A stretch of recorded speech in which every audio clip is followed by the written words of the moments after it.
Please, please, man, please, man. I got enough fucking problems, man. Enough, man. Enough fucking problems.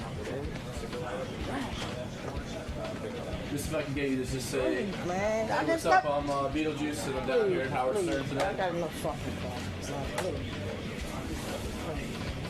Enough fucking problems, man. Just say hi to the camera, man. That's all I need you to do, real quick. Come on, man. Just leave me alone, man. It's enough fucking problems, man. I just want you to introduce yourself. Leave me fucking alone, man. Let the fans know that you're here. I don't give a fuck about nobody's fans. Just leave me the fuck alone, man. Pete, I'll leave you alone in 2 seconds. Just say leave hi to me alone, dude. Just say hi to the camera. Just leave me alone, dude. Leave me the fuck alone. Leave me the fuck alone, man. He's still messing with his camera? I just want Richard to do an intro. Come on. I mean, how many times has he got to tell you? Oh, man. I just want him to do an intro. Not fucking problem, man.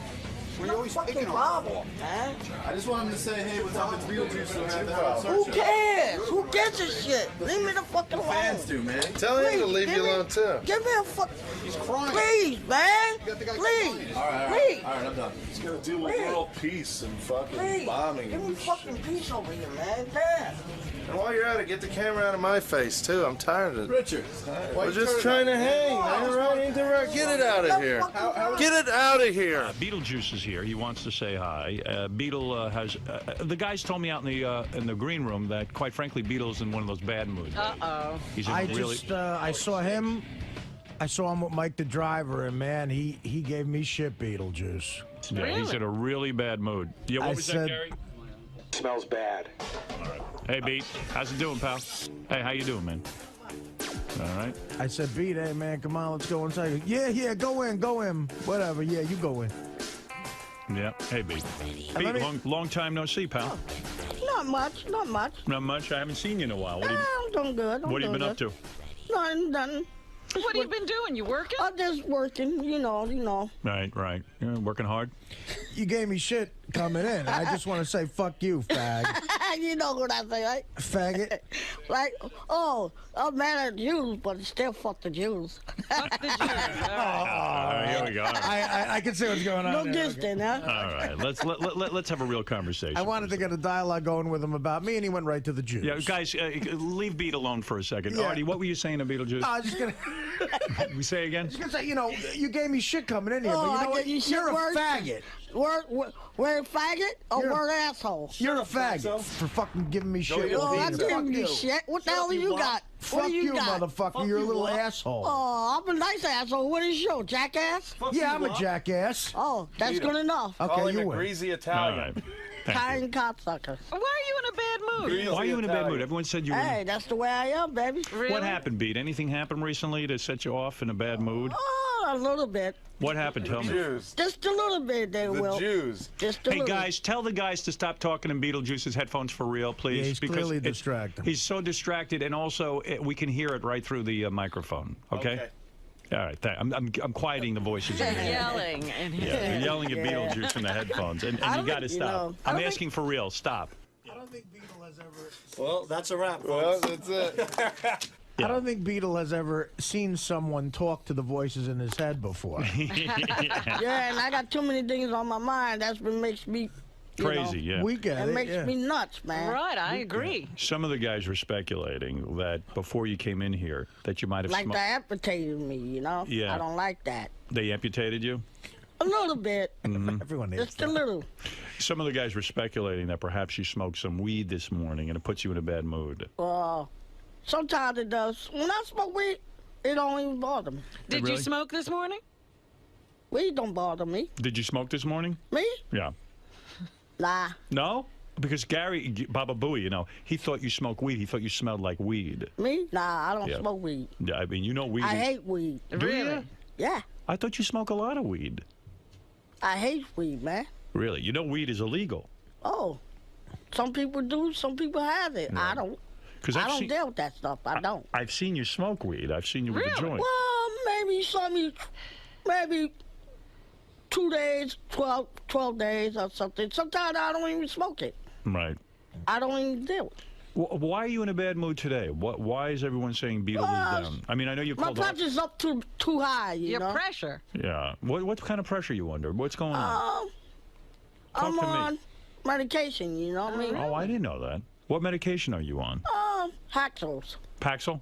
Yeah. Oh, that helped me once, Paxil. Artie was on Paxil. Yeah, antidepressant. Yeah. It really helped me, Beat. Why are you Beetle is on depressed? Paxil? I mean, A, Well- you're handsome. Well, You're, sometimes I'm not depressed. Sometimes I go a little higher, but my pressures go a little higher, though. don't you think these doctors overprescribe Paxil? Well, some of them do, but some of them don't. Yeah. Who would prescribe Paxil for Beetle? Yeah, who? Give us the name of this person. I mean, I I think. don't know who scribes it, but the doctor scribes it, but I don't scribe it. Yeah. How long have you been on the Paxil for? Just a little bit? For like 3 months. 3 months. And does it affect your sex life? I know that some people say they have trouble getting it up if they're on Paxil. Oh, me? Sure. I get it up every single day. Yeah. Artie, what happened to you on Paxil? Now, Beetle must be a real man, because when I took Paxil, I did have trouble, getting it up sexually. Really? Yeah, it took a while. Well, actually, I could get. But it don't take me a while. Well, I could It get takes it me up. like 30 seconds, pal. I could get it up, but it took me a while to come. Yeah? Yeah, like I would have sex for like an hour. If you could and- do that, I could probably do that for 12 hours in one day. That's not good, Beetle. Yeah, you don't want to do it for 12 hours. Yeah, I mean, it would take me a while to come, and the girl, quite frankly, would Well, I get could come with a annoyed. girl in like 12 minutes. How's that sound, pal? That's better. Well, let me tell you something, Beetle. I don't know what happened to cause this depression. Now, I know your manager, Sean, was ill. How is Sean? How is he? Oh, he's doing fine. Is he able to walk? And Oh, he's walking. He's doing okay. He can talk all right? he had a stroke, you know. Yeah. He's fine now. He's okay now. Is he mellower in a sense? Well, he's doing okay, but he's just sitting in the house all Really? day, you know. I make him like do things, like go out, Is he depressed go outside, too? let him do the lawn all day long. Is he depressed as well after? Not really. He's not on Paxil? Well, sometimes he does, but Right. sometimes I straighten him out I see. a lot sometimes. Yeah. Well, it doesn't seem to me like you're in a bad mood. It's just a different well, mood. Yeah. Sometimes when he's not doing nothing, that's when I'm in a bad mood. Are you getting laid a lot? Do you have anybody in your life romantically right now? no. No one. You're single right now, flying solo. I'm just a man myself, that's all. Yeah? Beetle, it's funny. All the years we've known you, and I think now we're going back. How many years would you say we know each other? I've been there for what, 14 years? Right. I'm going to ask one of the guys in the studio who's always in here when you're here. I'm going to ask him to stand up. And I want to know if you know his name. I don't think you even know this guy's Oh, I name. know it's Artie. I know he's a No, pain that's in the Artie, ass. and you know who that one is, right? Over No, there? I know it's Robin, so I Robin, ain't got you know. nothing to do with the lady. So. All right. And you know my name, right? I know it's your name, Howard. So, All right, you right. know. But this guy, stand up. You, over there, stand up. I'm not going to say your name. Take a look at that guy behind you. You know him? Oh, Richie Rich? Richie Richie Rich. Rich. See, I knew you didn't know his name. Nice to meet you, man. Yeah. You know who that is? Yeah. That's Fred. Yeah, I know who it is. Yeah. But do you know his name? I know it's Fred. I know. You knew that. All right. I also call myself Richie Rich. So. Well, they used to Right, call him Richie Rich, because I know you made a movie named Richie Rich. All right. This guy's standing over here by the microphone. You've talked to him before. Do you know who this is? Oh, this guy here? What's his name? He's okay. Say what's hello his to name? say hello to Beetlejuice, sir. How you doing, Beat? We talk. I What's see you up? every time when I was smoking. We used to smoke together. Remember? Well, I don't know. I don't know about that. But you've kid. seen me before, right? Well, I saw you the whole last time, right? But you see me the whole way every time for like 15 years. Oh, it could be. What's my name? Like that. What's my name? I ain't gonna say it. What's his name? Come on, I Beat. know it's Artie. That's not Artie. Artie. That's That's Artie. I know. I just fucking with him. All right. Do you know his name? I know. That's What's his Saddam. name? I know, I Saddam know. Hussein. I don't know about that name though. You didn't know that was Saddam Hussein? Nah. Do you know? That's Osama bin Laden. Who? Do you know who Baba Booey is? Oh, movie. I don't know. Never I heard don't know. that That before? must be a fucking French name or something. It's a French name, right? It's a You fucking come French out name. of the one first of pie or something, man? Well, that's Baba Booey right there. All right, Barbara Boo, you know I'm fucking with him. All right, Baba Booey. All right, Beatles, sometimes I think you are a narcissist. You don't pay attention to other people's names. Nah, You not know, it's really. all about Beetlejuice sometimes. You know I'm what I all mean? by myself. That's all I'm thinking about. Does he is know myself. the two guys who would be speaking into his head? Because they've traveled with That's him. all I'm thinking about my own self. Yeah, That's it. bring in those two wackos. Let's talk to Sean while we're waiting for them.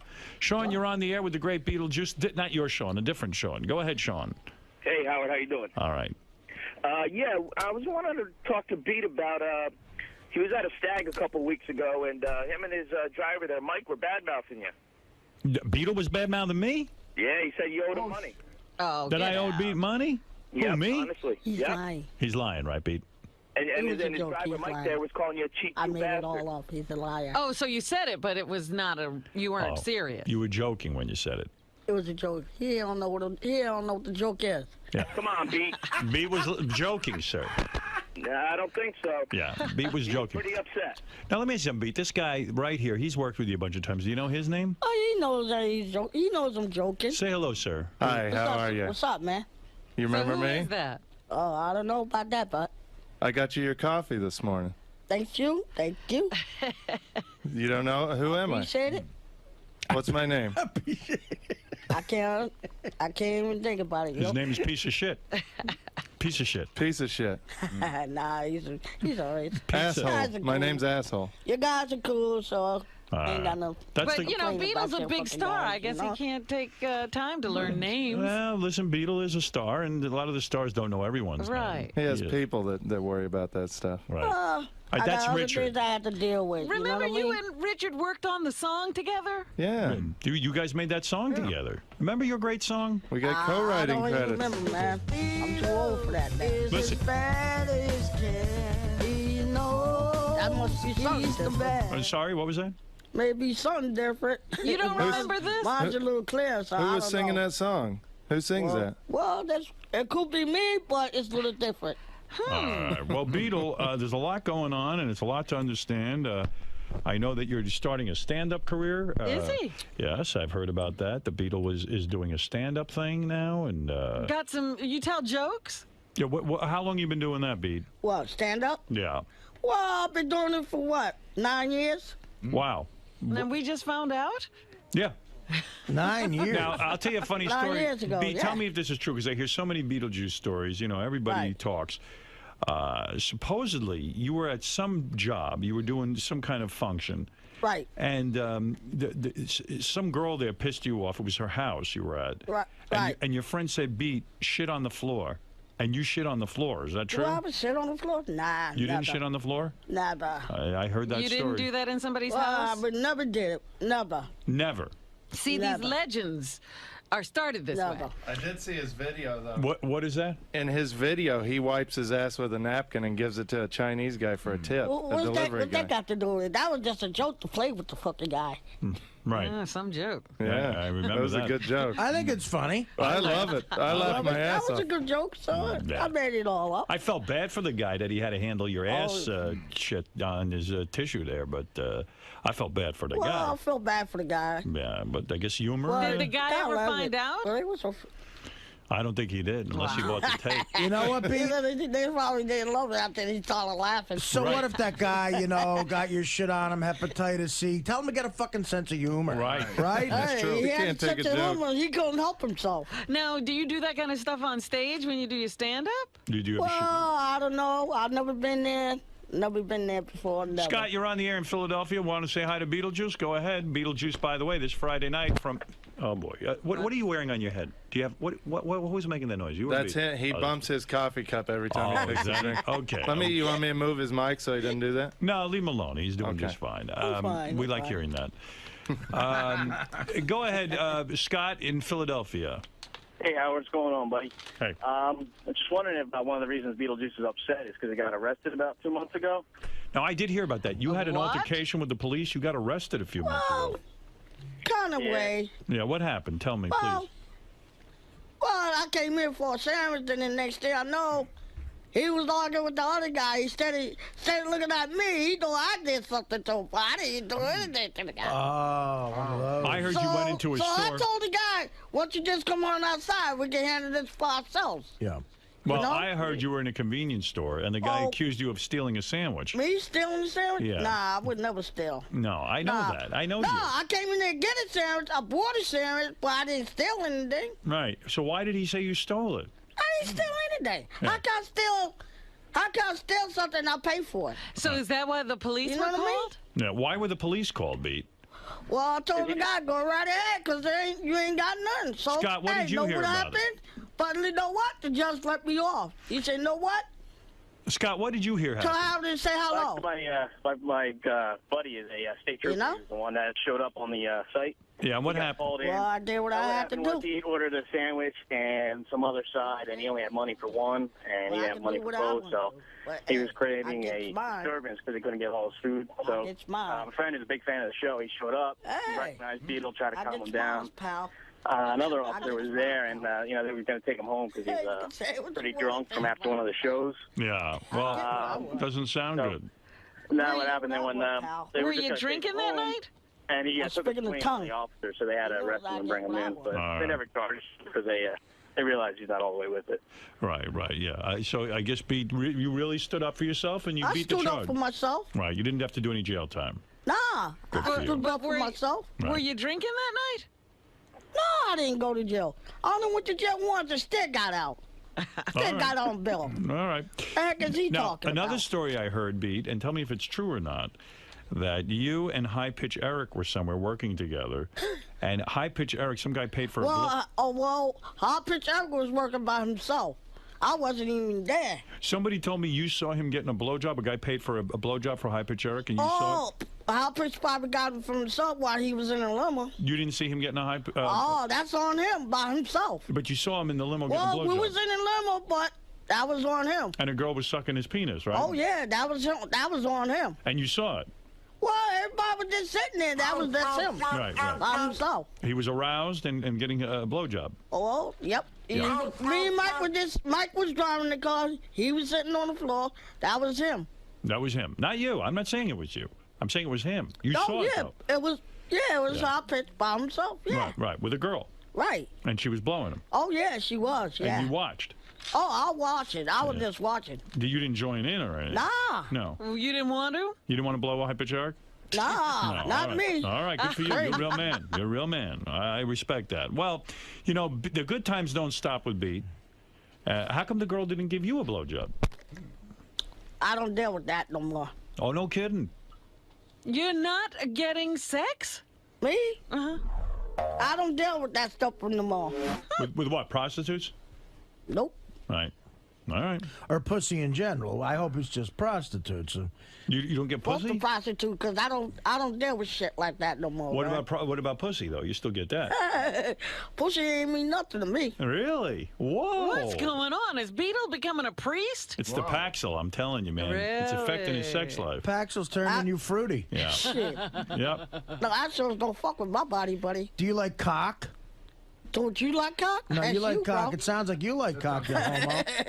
Oh, then I eat pussy and leave, pal. You said you don't like pussy. That's making me a little nervous. I'll be honest with you. I don't like to hear that. Oh, I'm You not sound- nervous. you I'm sound just like- a man. I'm just a man, just like everybody else. You sound like a little fag. Yeah, I never. I'm told not you. a faggot, but I'm just a man, just like myself. All right. All right. But I know? just never heard I'm you just say a you man don't. myself, bro. You don't care about pussy anymore. Me? Wow.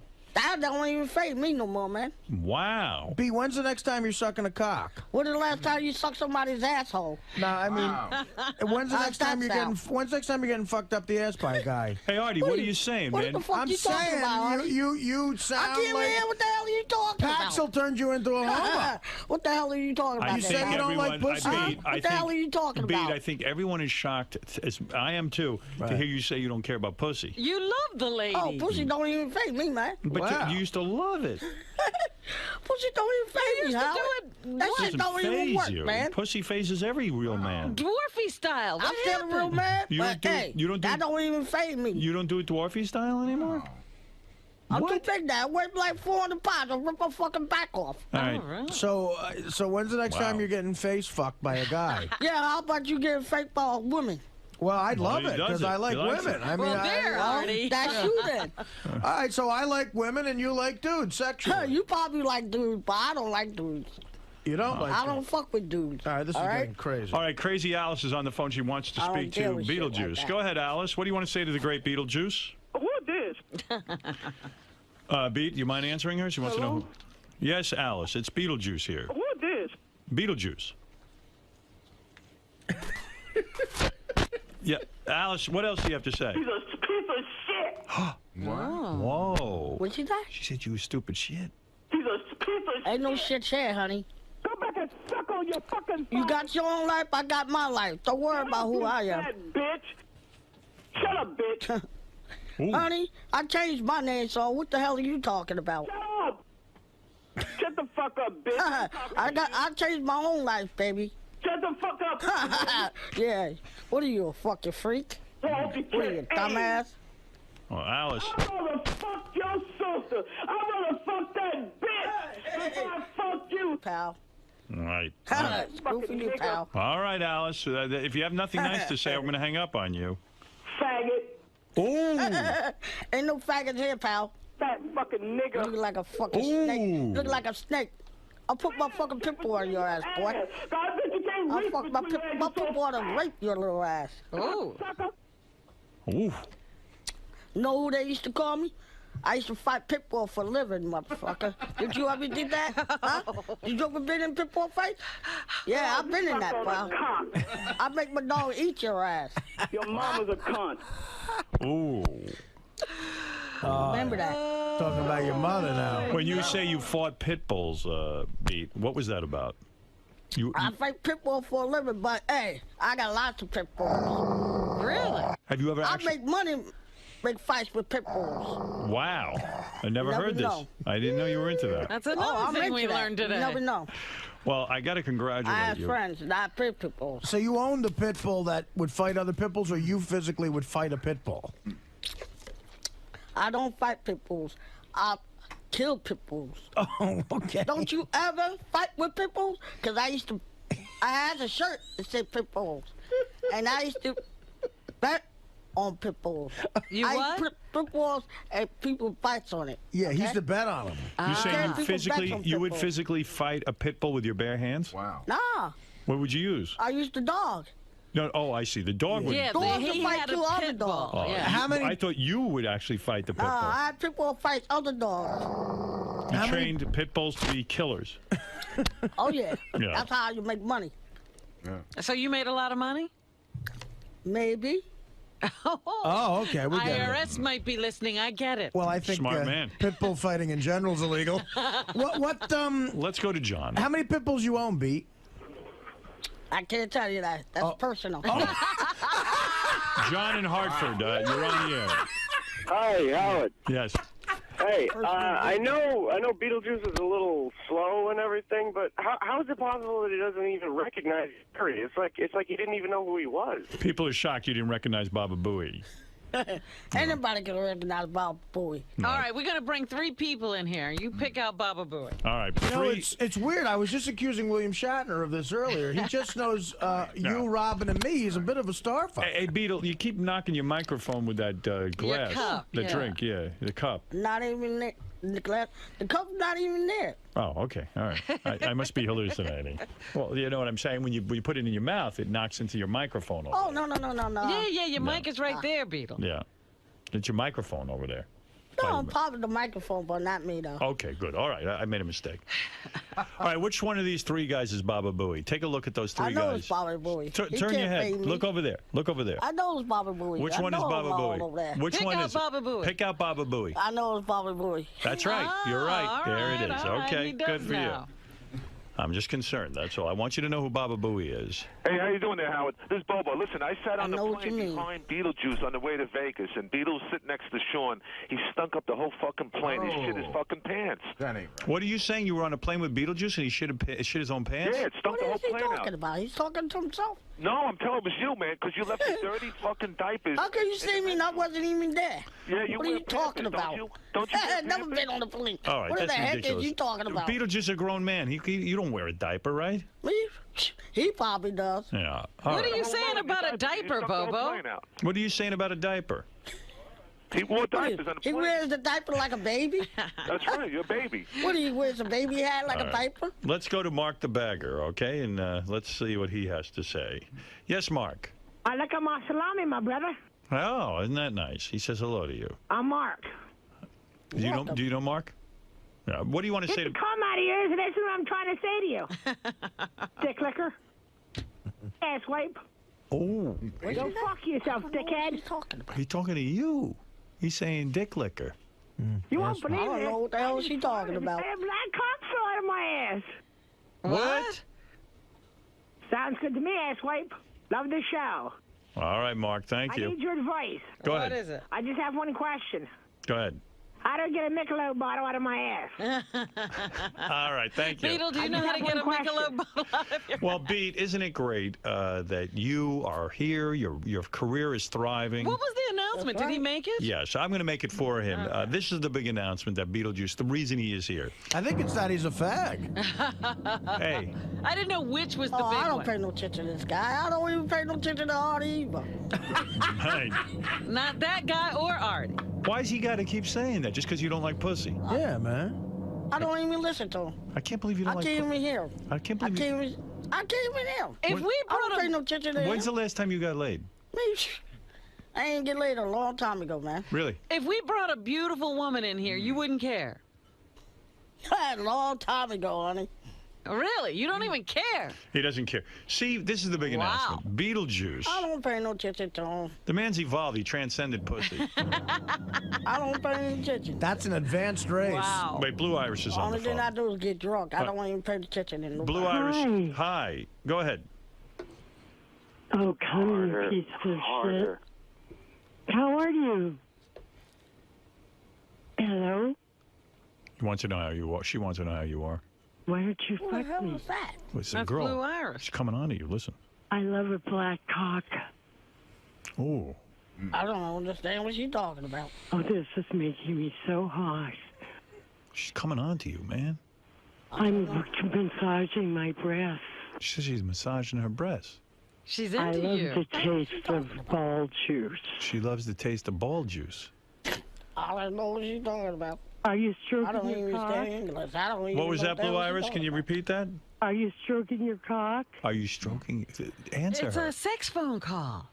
I don't understand what she's talking about. She wants to know if you're stroking your genitals. And you I don't know what she's talking about. Talk to her. Talk back dirty to her. Can I put my I don't finger in understand what your she's ass? talking about. Blue Iris, can you say that again? Can I put my finger in your ass? What's put her finger in your ass? That's her business. I don't have nothing to do with that. Oh, God. What size No penis guilty do here, you huh? have? Let's know your penis size. All right, thank you, Blue Iris. He's very confused. He doesn't care. He doesn't care. I'm myself, honey. Listen, she's pleasuring herself. That's that Paxil. I'm telling you, it's Paxil's turned Beetle into like not caring. A fruit, basically. She look like a damn fool. Would you? You're on the air. Hey, aren't you the guy that stole my wallet last Saturday? Shouldn't you be robbing somebody right now? Go fuck yourself. Jeez. Oh, my. Go fuck yourself, nerd. Oh, nerd. Beetle, are you going to let these people talk to you like this? Get this fuckwad off the I don't air. know what the hell is he talking about. You ain't no nerd, B. You may be He a called you homo. a nerd. He told you to get the fuck off the air. Stop handling your bullshit. Hey, whatever you say, hey, speak English, motherfucker. Can you Okay, bear with speak me for a English. moment? Okay, pal? I just accidentally Speak flushed my English. saggy balls down the toilet. Speak the Italian, okay? Speak All right. English. And to hire Beetlejuice for all types of parties, even let's say you're just having a couple of friends over and you want to hang with Beetlejuice, you go You to could invite him to any little gathering. right. You'll go to any party, big or small. Oh, Indian. Yeah, go to jollydwarf.com. Beetle will be there. What types of things do? You sign autographs? You All different stuff. sing karaoke? Something like that. Sometimes karaoke. Not on the Saturdays, but not on the Sundays. We don't do it. No Sunday. Do you do dwarf tossing at all? Nah. No, you're done with that. Nah, I'm done with that for 12 years. All Somebody right. else does it. All But right. I got a midget girl to do that, so. Yeah. Good for you. Now, if you just get hired to hang out, would you I just have a midget that's hanging out with us. Oh, you'll It's the take a midget to I hang have a working, though. Mike Walker wants to talk to you. Go ahead, Mike. Yeah, hello. How are you? You're getting very, very conservative. What's going on with you? What happened to you? Oh, but it used to be the most positive, biggest winner. What's What the going hell on with are you you? talking about? I don't understand. He's trying to talk to you, Beat. What happened? Speak English. I don't understand. What the hell are you talking about, man? Mike, how would you like to come to American Idol and meet everyone? I don't know what you're talking about, man. Speak English, man. What is Speak the Porto, story here? huh? All right. Speak Porto. Thank I you. know. Oh, sorry. He's farting now. All right. I don't Beetle, my can mother. you hear the phone callers? Yeah, Beat, my mother wants to talk to you. Okay, will you speak to her? That's all you, All brother. right. Go ahead, Mom. This is Mom. Hi, Mom. This is dreadful. What's dreadful? Are you crazy? I'm not. She says you're crazy. It's Crazy? just too dreadful for words. It's just too dreadful for words. Yeah. All right. I agree. It's Mom, very... Mom, what do you want to say to Beetlejuice? Cut it out. Cut it out. She says What cut. could I say in 4 lines that's so important? I don't understand. All right. I'm very upset about it. She's upset, Beetle. She doesn't like what you're saying, I guess. They did a terrible thing. All right. Little Russian, I don't know. All right. Well, thank you, Mom. I'm not sure. Dreadful, I'll speak dreadful little thing Polish. going through. Wow. He's upset. You really upset my mom. I should have known Hey, that I'm not something was upsetting wrong. nobody. Yeah, I'm not saying no for nobody. All right. I'm not complaining, but hey. Oh, I know you I'm not, do. I'm I not know upset you with do. And nobody. I know how. All right, Mom. Thank you. All right, Beat, it was an emotional appearance. A lot of people called in and wanted to talk to you, and you talked to all of them, and that's great. I'm not upset. Please say something nice to my mom. So straight. Oh, yeah. Hello, how you doing? All right. Good. Nice. Well, that was nice. All right. Will you suck my dick? You suck your own damn dick. Oh, fuck you. You I suck ain't it. gay, motherfucker. I want you to suck I it. ain't gay. I heard you're gay. I ain't gay. No, you're Not gay. Me, pal. You're gay. I'm a Harry. I'm not gay, pal. You announced you're gay just Hey, before. I ain't gay, motherfucker. You said you don't like women. bugging. You don't All like girls. And to hire Hey, Beat. you probably do, but I don't. Wow. And to hire Beat. I don't like girls. Artie. I don't know what you're talking about. You probably does. I like So What are you girls. talking about? I do like He girls. likes girls. Yeah, you like girls? I Well, do. You're a fucking polar. What? A what? A what? I said it. Hey, You're a Pete, what fucking are you poet. saying to me? You don't like No, girls. I just said to you, you're a fucking poet. A poet? Poet. I'm a poet. Yeah, that means you're a dumb fucking asshole. Oh. Okay. Well, Beat, let's end on a good note. You poet. That's the greatest. To hire Beat for all types of parties, go to jollydwarf.com. And Beat, good luck on your appearances. And Thank you. I find you delightful today. I do not think you're in a bad mood. I think you're in a good mood. And good luck with your Paxil and all of that. Yeah. Hey, Pete, to hire you, I'm going to go to jollyfag.com. Jolly asshole, that's what you look like. Charlie ugly. Hey, Artie. Hey, Beat, Artie's on the phone. He wants to talk to you. Hold on. Oh, Artie? Yeah. Artie, go ahead. You cocksucker! The hell are you talking about, Artie? You What piece the hell are of you shit. saying? Talking to yourself over there? You're a fucking loser, faggot. Artie, what are you saying over there? You're saying Speak little Polish. I don't understand you. No, you're saying. Speak little English. Like, Go I'm poto. confused, Huh? to tell you Go the truth. pito, huh? Huh? Oh, Solauto, huh? Go Who pito. are you zero? Okay, go palato, okay? You cocksucker. Understand that. Are you speaking Italian? Fucking piece of shit. Italian, Puerto Rican, honest. All right. Pitoto, petitita. Yeah, right. Okay, compata. All right, Artie. Thank you. All right, there goes. Pete, Artie. do you remember when I fell off the stage drunk What did you do? They roll your ass off the table? in the wheelchair? Yeah, that's what you remembered. All right. Yeah, they must have rolled your ass right off the table. All right. Well, Beat, you sound great, and you're in top form. You're always quick with the comebacks. You're and a I love poet. you. I love you, brother. You're the best. You really are. Thank you, really Howard. are. And do you have any desire to speak to Crackhead Bob? Crackhead Bob, forget about him. Let's say a quick hello. Crackhead, you're on the Crackhead air. Bob, thank Hello? you. Have Yeah. a great day. Hi, Crackhead. Make sure you Do you fuck with like yourself. to have done intersects in your life in Think Tennessee? about yourself, pal. Right. All right. It's it too that you don't step up right Santa Claus and do up on the day. You believe this guy, Beat? Huh? You believe this guy? I don't even fucking know this guy. What He's is talking a fucking shit. believer or something? What are you? What are you, Jesus Christ, please, something? I'm a faggot. You're a saint, motherfucker. I'm drunk. Oh, he's drunk. All right, that's Oh, why. yeah, I think you've been fucking drinking. To like Drink too much. some of that those. What is somebody rolling down the steps or something? All right, Bob, you said enough, and you're aggravating Beetlejuice. All right, Beat, thank you very much. You You're look welcome, great. Hal. It's good to see you, and see you are you. my good friend, and thank you for that. Thank you. See you and guys. yes. Thank you. Yeah, you're good to see you, And Beat. best to your family, your sister and your mom. Say hi to them for me. Oh, I will. And say hi to Sean, your manager. Oh, I will. I will. Please do. We got to take a break, Beat. You know how the business is. And to hire Beat for all types of parties, go to jollydwarf.com. Thank you. You're welcome. Give me a thumbs up. And a smile. Yeah, there you go. There you go. Awesome. Thanks, Pete. Yo, Pete. Went pretty well in there, man. You had a good time? Yeah. Good. Thanks a lot. Thank you. Thank Where you going? Yo, Pete. Talk to me real quick. How come you told Howard you're not into the ladies anymore, man? Because I'm not. How come? Because I don't feel like it. You used to be the Beetle pimp, though, man. Well, I don't feel like it. I gotta get going, man. I got things to do, man. Where you going?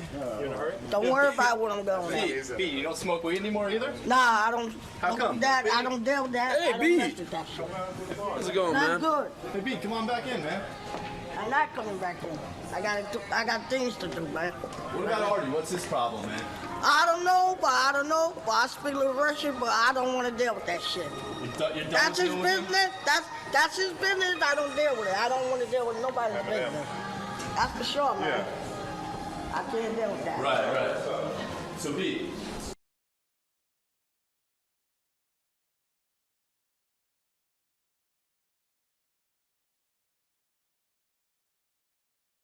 Hey now. You don't even seem to understand the show.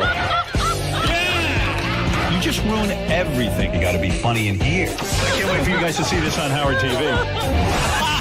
Daily shows, classics, and exclusive behind-the-scenes access. Well, that's gonna be on Howard TV. The funniest, sexiest, most star-studded network on TV is Howard TV On Demand. What happens when Howard Stern's staff asks him the questions they've always wanted answered? It's time to Ask Howard with Rachel Fine. All right, Howard, you ready? Am I ready? Yes. This is a new feature we're doing. This is called Ask Howard. This whole feature came out of the fact that I don't want to blog. I said to Jason, I'm going to blog on our website, howardstern.com. And whenever I sit down, I go, I don't have time for this. So Jason goes, we'll ask you questions. And then Doug Goodstein said, well, why not put them on Howard TV? And so thus Ask Howard. That's how this all evolved. Well, I'm excited. But I'm ready for Ask Howard. All right. Question from Howard 100 News reporter John Lieberman. If you could interview one person, dead or alive, whom you've never interviewed before, who would you choose and why? Well, I've said this before. To me, with interviewing, I like interviewing anyone that interests me. So, but off the top of my head, it's usually like rock stars, because I idolize rock stars. If I idolize anyone, it's rock stars. Mick Jagger. I'd like to sit down and do a David Bowie interview. I don't know how interesting they'd be. Like Steven Tyler's so good because he's so open. But I think I could open those guys up and get something interesting out of them anyway. So maybe those guys. Question from J.D. Harmeyer. He asks, what's the most surreal moment or moments you've experienced as a celebrity? In terms of a surreal moment, I guess it would have to do with either me being in the room with somebody I worshipped as a kid. Like, it was surreal for me. The very first interview I think I ever did on radio of a celebrity was Soupy Sales. And I know for fans of the show that sounds weird, because I was not nice to Soupy when we worked at NBC together. And that is one of my biggest regrets. I acted like a jealous asshole, and I should have been more supportive. And I did apologize to him later on, but it wasn't enough. And I do feel bad about that, because Soupy was my hero growing up. I loved his show. I loved the characters popping in. I was a little boy, and I worshiped Soupy. And he was the first guy to ever come on my show when I was in Washington, D.C., and do a celebrity interview kind of thing. I had interviewed a couple of rock stars like Billy Squier and stuff in Detroit, but I remember Soupy as being a regret. And so it was surreal the first time I was there with him. I couldn't imagine that this guy was talking to me. Another surreal moment was palling around with Don Rickles at Jimmy Kimmel's house. Like, that was weird. And then I got to go to a dinner party with Don Rickles in the same weekend. And we were hanging out. And Don Rickles was like God to me. Don Rickles was more important to me in terms of the education I received about going on talk shows, I watched talk shows like those people were my friends. I didn't have any friends, so I'd watch them. And I'd watch Mike Douglas or Merv Griffin and see Don Rickles or Jackie Leonard. These are names like some people won't even know, like Toady Fields. Like, they were great talk show guests. And those are the people I remember. So palling around with Don Rickles and him, like, you know, saying my name, Howard, was very unusual for me. And maybe the final answer would be making a movie of my life. That was insane. And I don't think I was caught up in it at the time, but now that I look back, that's pretty big stuff. To get to do that in my lifetime is crazy. And, you know, on a personal level, everyone will always tell you having kids. That's kind of unbelievable that, like, wow, there's a kid that I somehow helped to produce, you know. Question from Mike Ganji at Howard TV. When you open up the mic each day, can you describe what that feeling is like when you first go on the air?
Thank you, Rachel. Great job, and I appreciate you getting dressed up today for this. Just for you. The only staff member who dresses up for anything.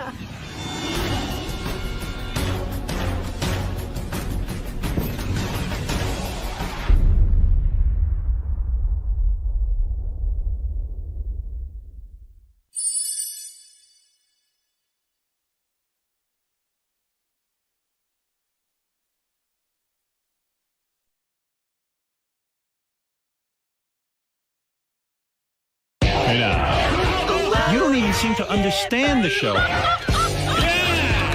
You just ruin everything. You got to be funny in here. I can't wait for you guys to see this on Howard TV. Daily shows, classics, and exclusive behind-the-scenes access. Well, that's going to be on Howard TV. The funniest, sexiest, most star-studded network on TV is Howard TV On Demand.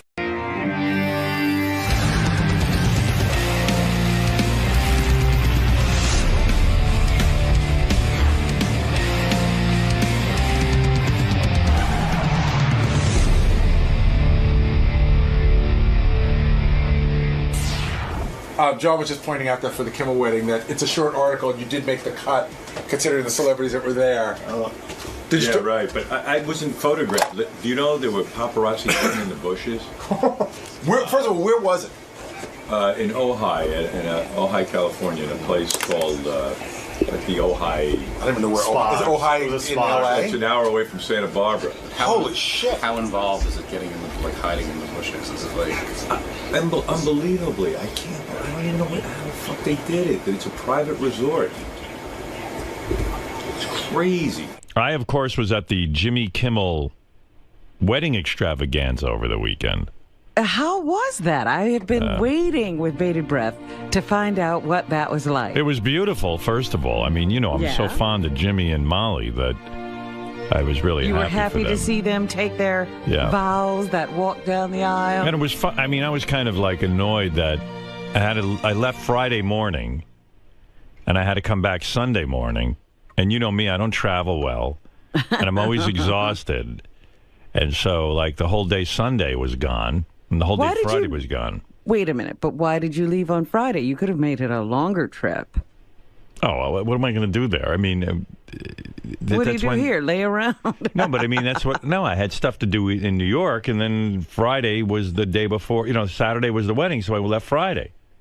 You know what I mean? I'm just saying that you did have the time to lengthen it so that it wasn't such a quick turnaround. No, that would have annoyed the shit out of me. What am I going to do? Like I hate being in hotels, but this was a nice place. It was in Ojai, California, wherever that was. I had no idea where I was. Yeah, I don't know where that is. Yeah, we landed in Santa Barbara, and then took so it's about up north. Okay. Yeah, and then took an hour. Is that where that is? Yeah, that's above L.A. I thought north was Alaska. Well, if you keep going. Yeah. You mean if I go north from there, I'll hit Alaska? Eventually. Wow, cool. I should have done that because I went for a run. I didn't realize. I'm going to run to Alaska. I'll be back. And, it was about 300 people, and Wow. Friday night was a big barbecue. Uh-huh. In a barn. And that was a casual kind of thing. Like, I didn't know what to wear. Like, my wife always knows what to wear, and I had to figure out what to wear. So I wore, like, what did I wear to the barbecue? Like jeans and, like, a T-shirt. You know what I mean? Yeah, I was going to say, what do you do at a barbecue in a ranch? Do you have to dress up like a cowboy? Or? Well, it was like country music, like guys in cowboy hats. And Yeah, that's what I'm saying. Jimmy and Molly got dressed up, but Jimmy You have was... to wear a lariat? Well, Jimmy was wearing a white silk pants with a white vest and a white shirt. He looked like a tattoo from Fantasy Island. Yeah. Yeah. But, yeah, I could tell Jimmy didn't dress himself. Like, someone got a hold of him. Somebody did that for him? Yeah. Wasn't used to seeing Jimmy like that. Yeah, silk pants. Yeah, he was real happy. It was really cool. And, this is a private resort where, and they had the whole resort, booked up. Booked? Uh-huh. Yeah, with all their guests. And So you stayed there and the wedding was there? well, you got to hear this.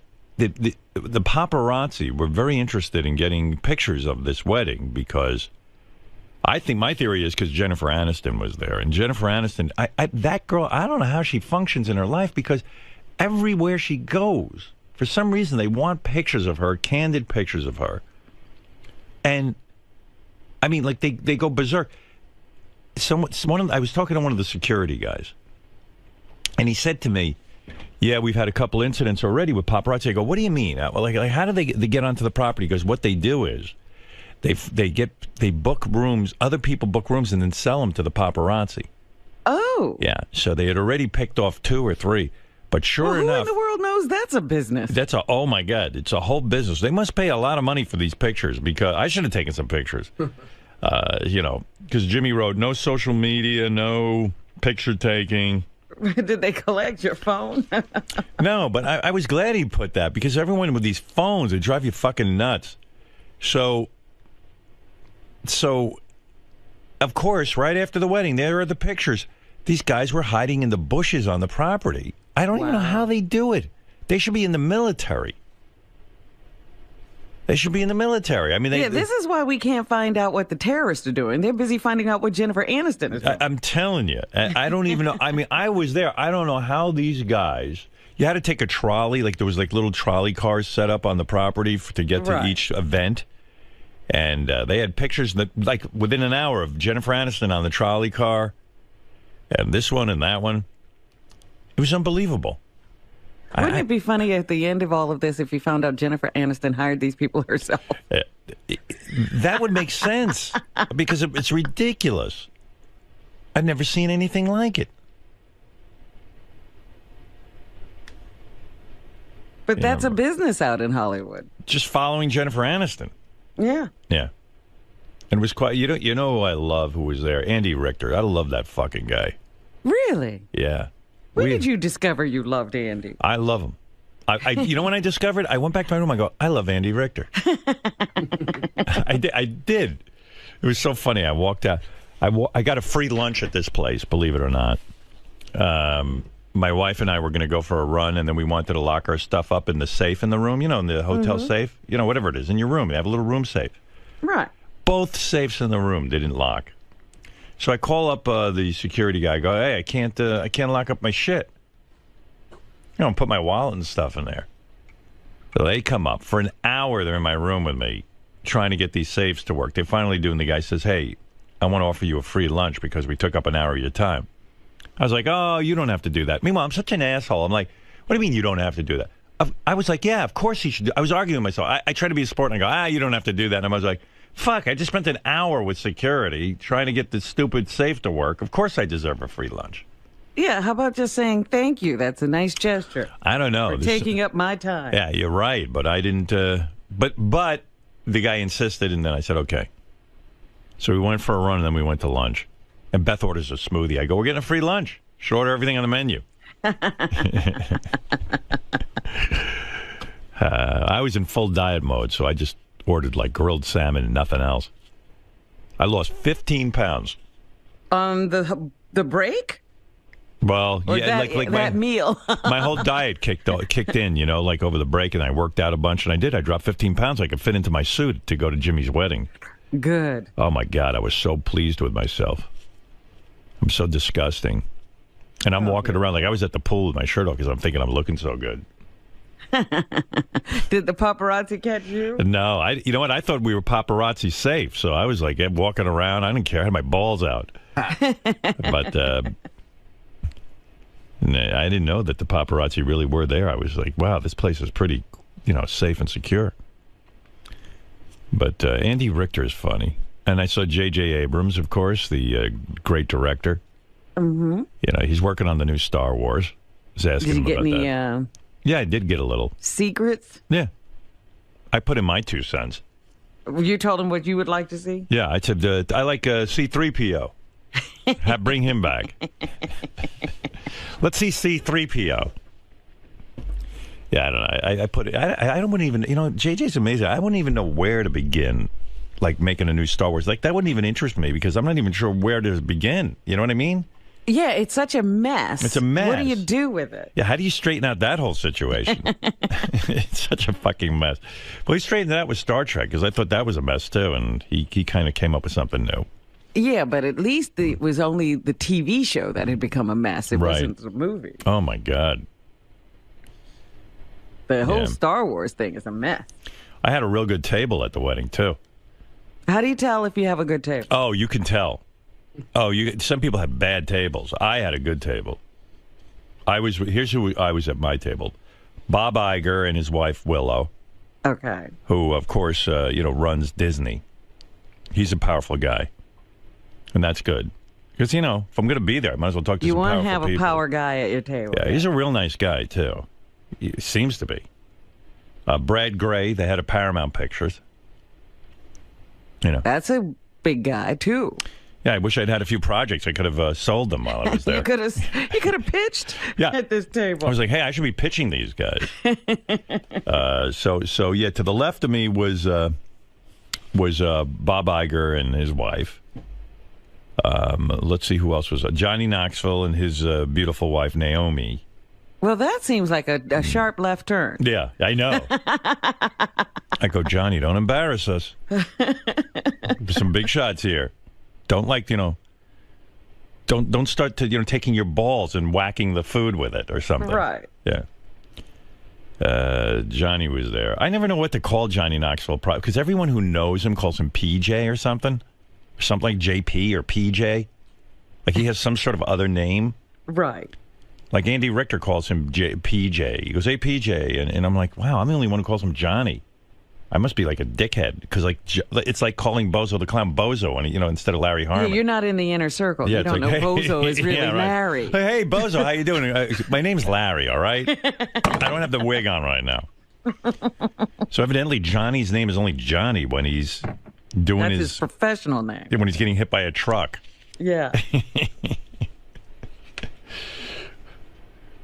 I heard Don Rickles once go up to Johnny Knoxville and go, why don't you leave? Why don't you go out and get hit by a truck and do what you do best?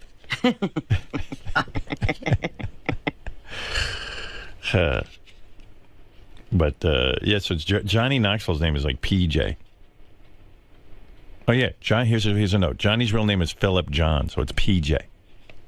So, I guess I should be calling him PJ, but I don't know how to make that move. Like, I don't know. Well, he's never told you to call him PJ. I wonder what the move is. I don't know, but there seems like Andy Richter doesn't know Johnny Knoxville that well, and he's calling him PJ. And I hear everyone, hey, PJ. But why would you know it's PJ? I don't know. Somebody has to tell somebody. So I go, Johnny. But evidently that's like, shows that you're not really a friend. And I mean, we're pretty friendly, Johnny and I. Or you PJ. didn't drink the moonshine. Maybe that's what it was. Yeah, PJ. When you drink the moonshine, you get to call him PJ. Yeah. And the whole resort was like transformed into like a Jimmy and Molly thing because there was a bar and it was called Jimmy's Bar. Oh, so for the night, it's Jimmy's place. And you wouldn't believe this. I get to this resort in Ojai. I forget the name of it. Very nice place, gorgeous. And I get there for the wedding and everything. And the guy says, your room isn't ready, Mr. Stern. I go, oh, fuck, not one of those situations. Like, you know, where you got to sit around and wait. And he goes, right. Well, you really don't get to check in until 3 o'clock. Yeah. I left super early in the morning figuring I could take a power nap and then be all set for Friday night for the big festivities, for the big barbecue. So now this guy's fucking with me because I've got it all worked out that I'm going to get to California early, take a nap, and be all set up. Maybe even get Now you don't have a room. Now I don't have a room. They go, oh, well, Mr. Stern, we can give you a different room, but, then you can't unpack or anything. Yeah, because they're going to give you a holding room just to wait for your real room? I even looked at the guy and go, you got to be fucking kidding me. I'm the wrong guy to do it. I have a radio show. The rest of these dweebs don't. You can make them wait, but don't make me wait. It made no difference, though. I tried to throw my weight around. It didn't matter. No weight. No, I had to wait, so I'm just standing there. You lost 15 pounds. You had no weight. I'm standing there, and then Beth goes, oh, I forgot my sunglasses, so we had to go buy a pair of sunglasses, and then I walk out, and Jimmy's in a golf cart driving around. He goes, oh, I heard you had to wait for your room. Let's drive around and look over the resort while you're waiting, which was really good of him. I mean, I figured the guy's busy with his wedding, but... Right, now he's your tour guide. Yeah, but he wanted to show me around. So I get in the golf cart, and I'm in a golf cart at a golf resort, essentially, and I said, what the fuck is with all this golf? I mean, they have actual special conveyances for it. Yeah, I said, I've got to be missing out on something with this golf because there's this place was like 800 acres of golf, and if they're filling up this place constantly with golfers, there's got to be something to it. There's whole places where people buy a home off the golf course. Yeah, because they have to be near golf at every minute. Yeah. So we're driving around and we're looking around. There's really not that much to see. Jimmy showed me where the pool is and this and that. And I said, what's over there? He goes, oh, that's the driving range. I said, let's hit some balls. Now, I've never hit any balls in my life. Do they have clubs that'll fit you? It wouldn't matter because I wouldn't know how to hold the club anyway. I use a club for hitting people over the head. That was the perfect size. So Jimmy pulls over, and it's me, Jimmy, and Beth, and we get out, and the guy gets we get a bunch of bags of balls, and they give me a driver. Is that what it's called, a driver? Yes. Yeah. If you're going to drive the ball. Yeah, I guess it's a driver. I don't know. Now I'm like, what did I get myself into? Because I'm going to look like a douche. I've never hit a ball before, and even though I announced to everyone. First, I get out of the cart and I go, my room isn't ready. I announced it to anybody I saw that my room wasn't ready. Then I announced, I've never golfed before. And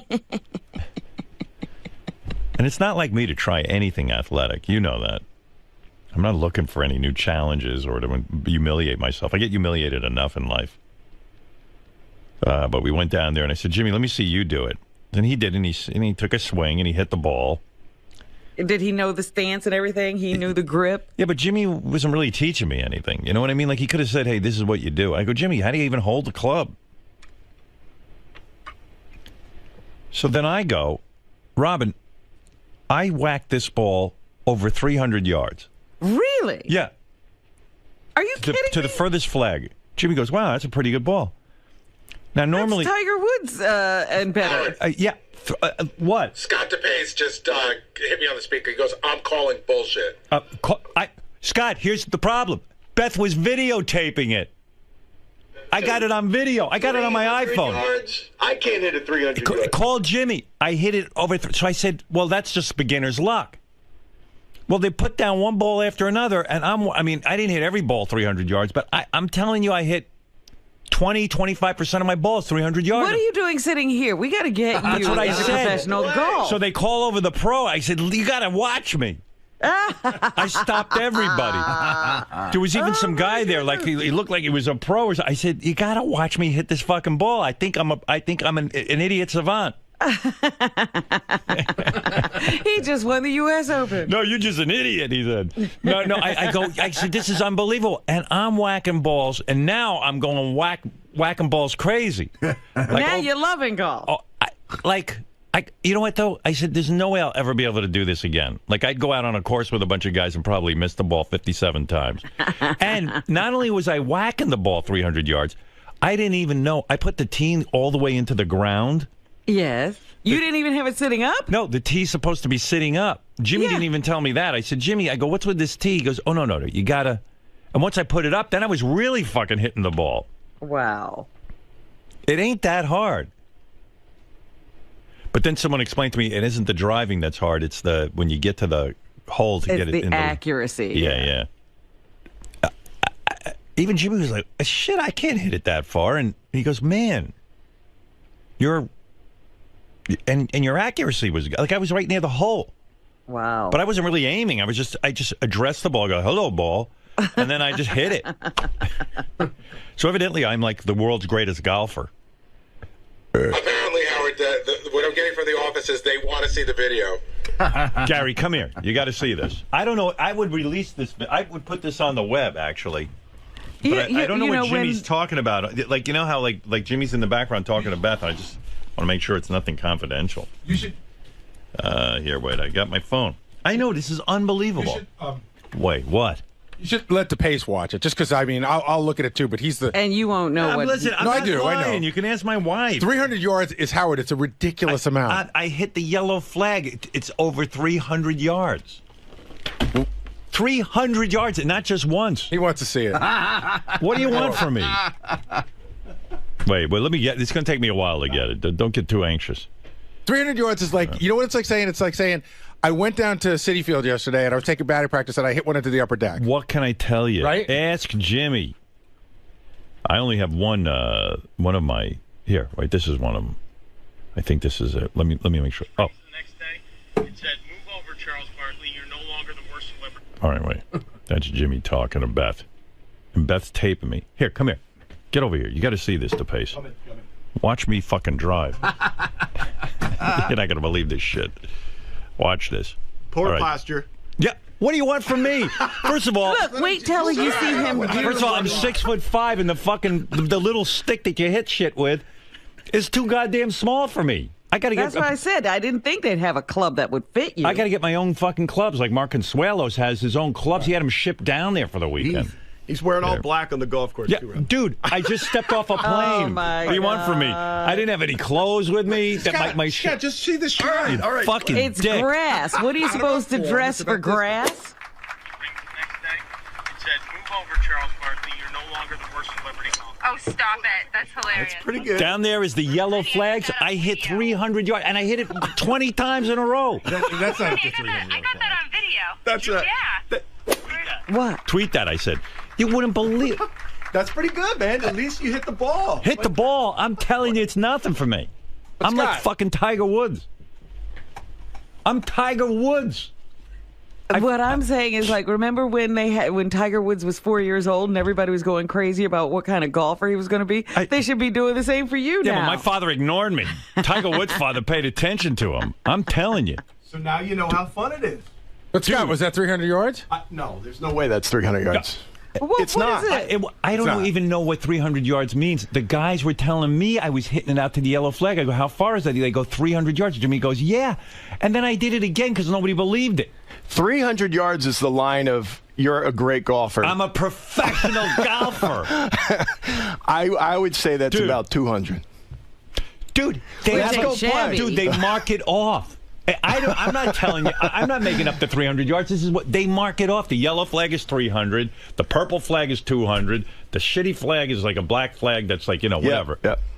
I'm telling you. Good job, man. That's all. It's hard to even touch the ball when you're a beginner. That's good stuff. Yeah. But that's it. I'm retired now. Come on, let's go play. You know what? I could never do better than that. You don't understand the camaraderie, all the fun. You hang out for 18 holes. But I want to win. Yeah, I do too. So like I'll never be able to do that again. That's got to be beginner's luck, right? I mean, it's got to be. Yeah, probably. Yeah.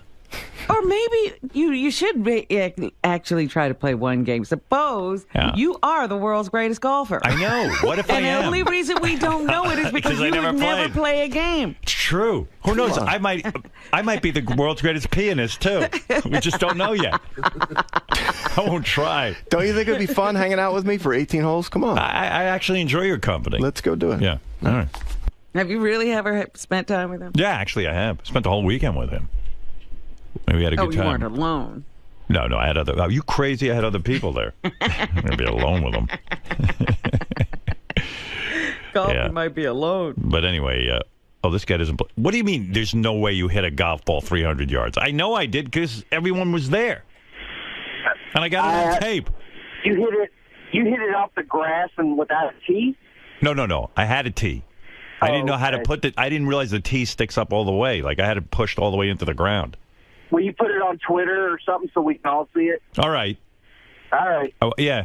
Hey, please. Jason, if I send it to you, can you... I don't even know. But I don't know what Jimmy's talking about in the front of that video.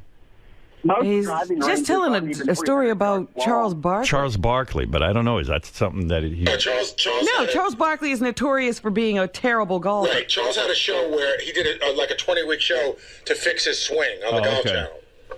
Do me a favor, Gary. Just listen to the dialogue before you put this on the web and make sure that Beth and Jimmy aren't saying something. Just take the audio out if need be, but I'll listen. Here, I'll forward this to you. Forward all. Include. Baba Booey. Gary Delabate. That's his real name. Yeah, all right. Well, that's because you're in the inner circle. You know his real name. You don't have to call him Baba Booey. His professional name. Oh, there I am, Robin. There's my. Oh, so Robin can see my swing. Look, whack, 300 yards. Like I said, it's a loss to golf. Robin, you won't pursue this. You see all those brown spots on the lawn? Those are all the balls I missed. Is it safe to say you've been waiting for this discussion the entire time you've worked here? I mean, this is such a passion of yours. It's safe to say that I have said what a great job this is, but how much better it would be if Howard were into golf, just playing all the time, all the access we would have. But no, he's never been into it. In fact, he belittles it. Describe what you saw, really, now that you're out of the studio. Was it pretty bad? I saw, poor posture. I saw a guy wearing all black on a golf course and sort of a limp-wristed type, look. He was sort of like this, and then he went up a little stiff, but then he hit the ball real crisp. It was real solid. So he was at least striking the ball well, because a lot of times you top the ball or or I would guess that he would miss it, top it, whatever. Like you do that a lot. Completely. I'm in my own head times a million. So once the beginner's luck and you start actually thinking about what you're doing, that's when the trouble hits. He'd be miserable if we actually went.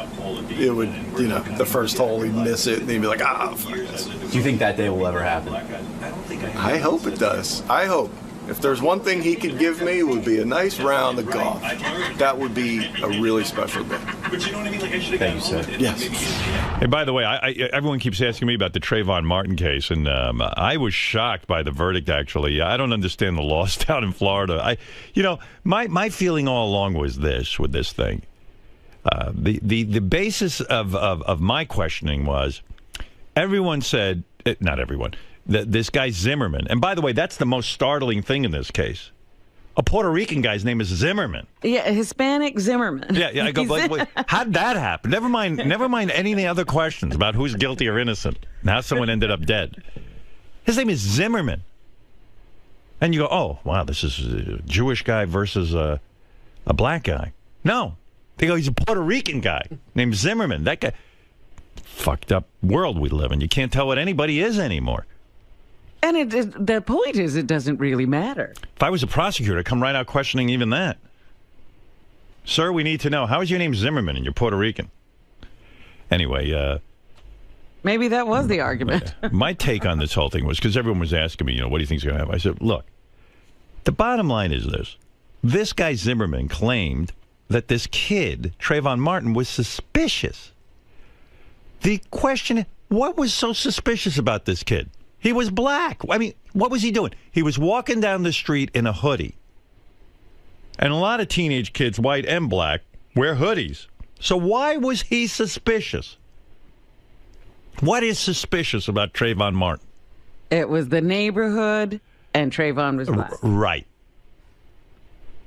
That's it. End the case. There's no reason for this kid to be suspicious. I don't know. It seems really fucked up. But that isn't the question as far as I'm concerned. The question is, was he supposed to engage with this kid at all? Why was he? The cops told him not to follow him around. The cops told him not to. Yeah. And then the guy walks. I don't get it. I mean, I don't get it. It was weird. Yeah, they got some. I don't know what the jury heard. Right. You didn't sit in the courtroom. But they had, I remember a couple of days listening to testimony from some experts about, what Trayvon was doing at the time of the gunshot. Yeah. That they were tussling somehow, and Trayvon, one expert was indicating that Trayvon had to be attacking Zimmerman when the gun went off. Well, I'm just convinced that, if I was the prosecuting attorney, I wouldn't, you know what I'm convinced of? These juries can't handle facts. They give them too much shit to think about. I just would get up there. I simplify everything. I just go like this. Look, I'm not going to waste your time here. One question. This guy Zimmerman says this kid's suspicious. He wasn't doing anything except walking through a neighborhood. What's so fucking suspicious? That's it. And then I would have said, okay, the prosecution rests. But I'd love to ask this guy Zimmerman. Why he didn't take the stand? No, of course not. Why do you think this kid was so suspicious? What did he do? But it's not illegal to think someone's a suspicious person, Howard. It should be. I don't know, man. It's weird. So, but look, I wasn't on the jury, but anything I saw was. That's the problem why I can't sit on a jury, because I already make up my mind within 3 minutes. No one can change my mind. You don't have to hear the no, I never have to. Testimony unnecessary. Let's get out of here. I pretty much know the answer before I start.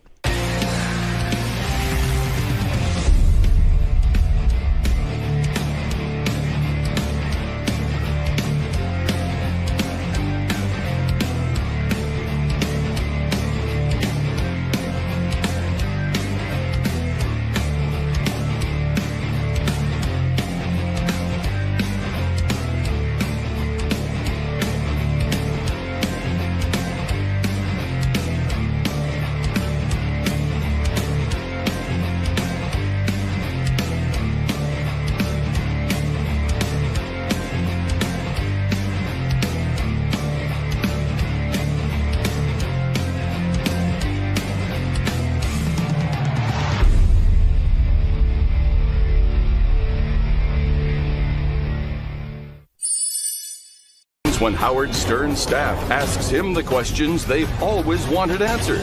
It's time to Ask Howard with Rachel Fine. All right, Howard, you ready? Am I ready?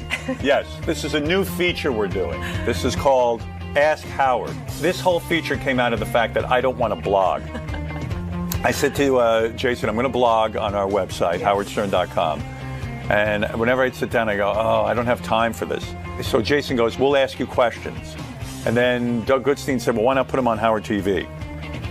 And so thus Ask Howard. That's how this all evolved. Well, I'm excited. But I'm ready for Ask Howard. All right. Question from Howard 100 News reporter John Lieberman. If you could interview one person, dead or alive, whom you've never interviewed before, who would you choose and why? Well, I've said this before. To me, with interviewing, I like interviewing anyone that interests me. So, but off the top of my head, it's usually like rock stars, because I idolize rock stars. If I idolize anyone, it's rock stars. Mick Jagger. I'd like to sit down and do a David Bowie interview. I don't know how interesting they'd be. Like Steven Tyler's so good because he's so open. But I think I could open those guys up and get something interesting out of them anyway. So maybe those guys. Question from J.D. Harmeyer. He asks, what's the most surreal moment or moments you've experienced as a celebrity? In terms of a surreal moment, I guess it would have to do with either me being in the room with somebody I worshipped as a kid. Like, it was surreal for me. The very first interview I think I ever did on radio of a celebrity was Soupy Sales. And I know for fans of the show that sounds weird, because I was not nice to Soupy when we worked at NBC together. And that is one of my biggest regrets. I acted like a jealous asshole, and I should have been more supportive. And I did apologize to him later on, but it wasn't enough. And I do feel bad about that, because Soupy was my hero growing up. I loved his show. I loved the characters popping in. I was a little boy, and I worshiped Soupy. And he was the first guy to ever come on my show when I was in Washington, D.C., and do a celebrity interview kind of thing. I had interviewed a couple of rock stars like Billy Squier and stuff in Detroit, but I remember Soupy as being a regret. And so it was surreal the first time I was there with him. I couldn't imagine that this guy was talking to me.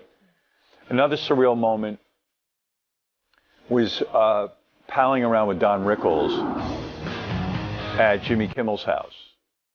Like, that was weird. And then I got to go to a dinner party with Don Rickles in the same weekend. And we were hanging out. And Don Rickles was like God to me.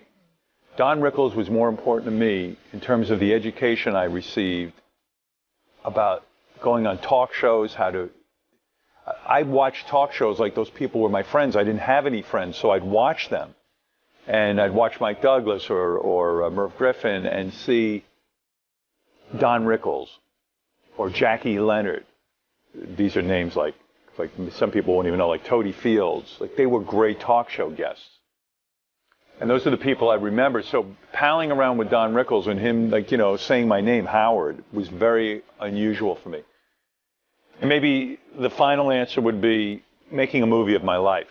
That was insane. And I don't think I was caught up in it at the time, but now that I look back, that's pretty big stuff. To get to do that in my lifetime is crazy. And, on a personal level, everyone will always tell you having kids, that's kind of unbelievable that, like, wow, there's a kid that I somehow helped to produce, Question from Mike Ganji at Howard TV.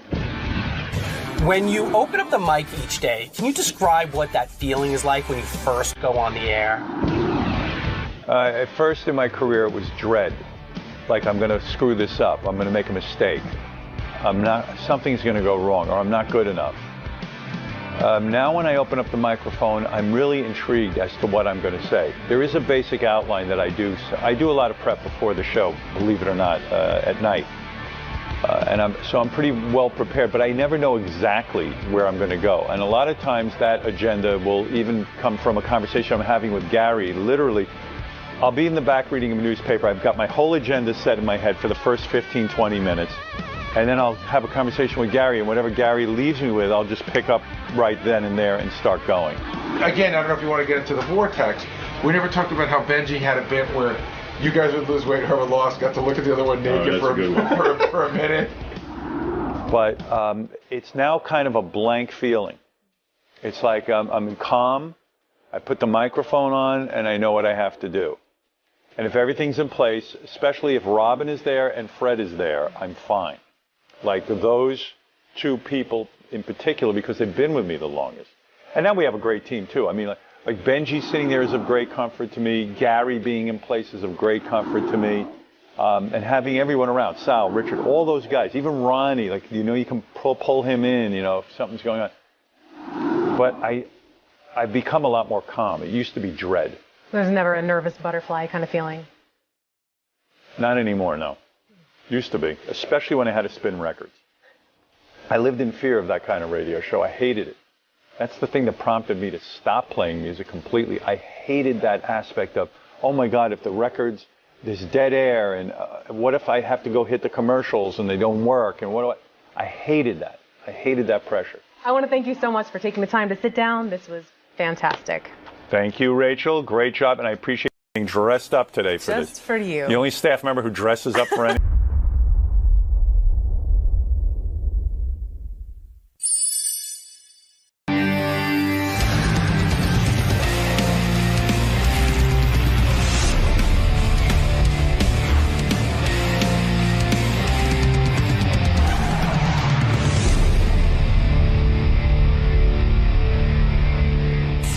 Were you going to go over the notes now? It's up to you. Yeah, we might as well. So he's interviewed every president. He's interviewed every president from Gerald Ford on. What do you talk to Ronald Reagan about over at lunch? Like, do you talk pussy or do you what do you do? He's still banging Jane. Yeah, right. You know, he was on Larry King Live on CNN for 25 years, stopped in 2010.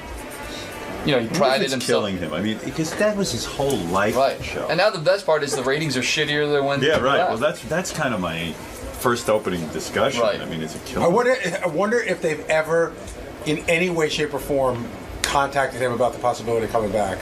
All right, Larry King is here. Larry now has a show on Hulu and Aura.tv. I'll ask him about that. I'm not sure I even understand Aura.tv. Larry King was the host of Larry King Live for like 25 years or something crazy like that. And he was on radio for even longer, right? Larry King. Wow. Hi, Larry.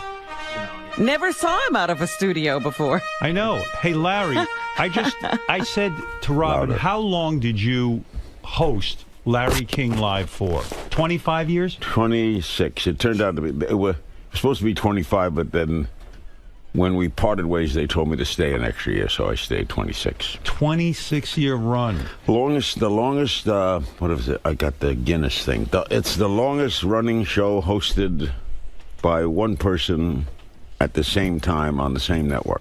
Did you, you started out, they were paying you $200,000 a year. By the time you finished, you signed a $35 million contract for 4 years. 4 years. Did you ever think that it was going to like work into that? Because when CNN started, and you first started there wasn't that much happening. The story is, I started on their 5th anniversary. They went on June 1st, 1980, and I joined them June 1st, 1985. And I was doing my radio gig like you were in Washington. Yeah. And I had a real nice gig. I was doing my all-night radio show. Was all over the country. I had the first national network radio show, and I was very happy. I had a local television show on Channel 7. Did you do both at first? Did you? I always did both. You always did both? Yeah, always did both. So, and then Ted Turner calls me up, and I love working there. Nobody liked Ted.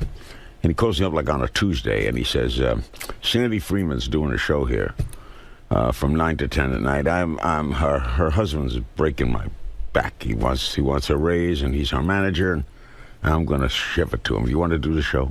You want to take over 9 o'clock? He called you himself? Yeah, and you want to do the show next Monday? He had done my show a few times, so he knew my work. So I said, well, I don't know. I go to ball games. I got a local television show. I'm not married. It was Oddity Week. Right. you were between marriages. I'm not married. Right. I want to have a life. And CNN wasn't in Washington. You couldn't see him in Washington. Right. So I said, I don't know. So I said, all right, my agent, Bob Wolf, the late Bob Wolf, great guy. You had that agent for how long? Till he passed away. He passed away in 1993, I think.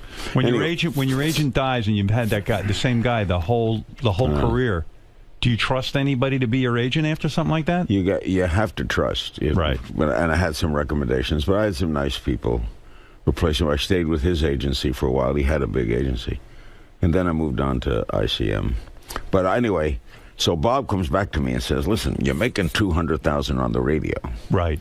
You're making, I think, $85,000 doing one television show a week. That's $285,000. You're single. Go have a good time. Do you want to do this? They're offering you $200,000, so you're going to double your pay. Right.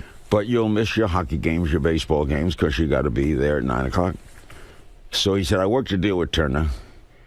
They'll give you a 3-year deal, but the option is yours. At the end of the first year, you can get out. Wow. If you're unhappy. So give it a year. Right. Well, I tell you something, Howard, God's honest truth. I went on the first night.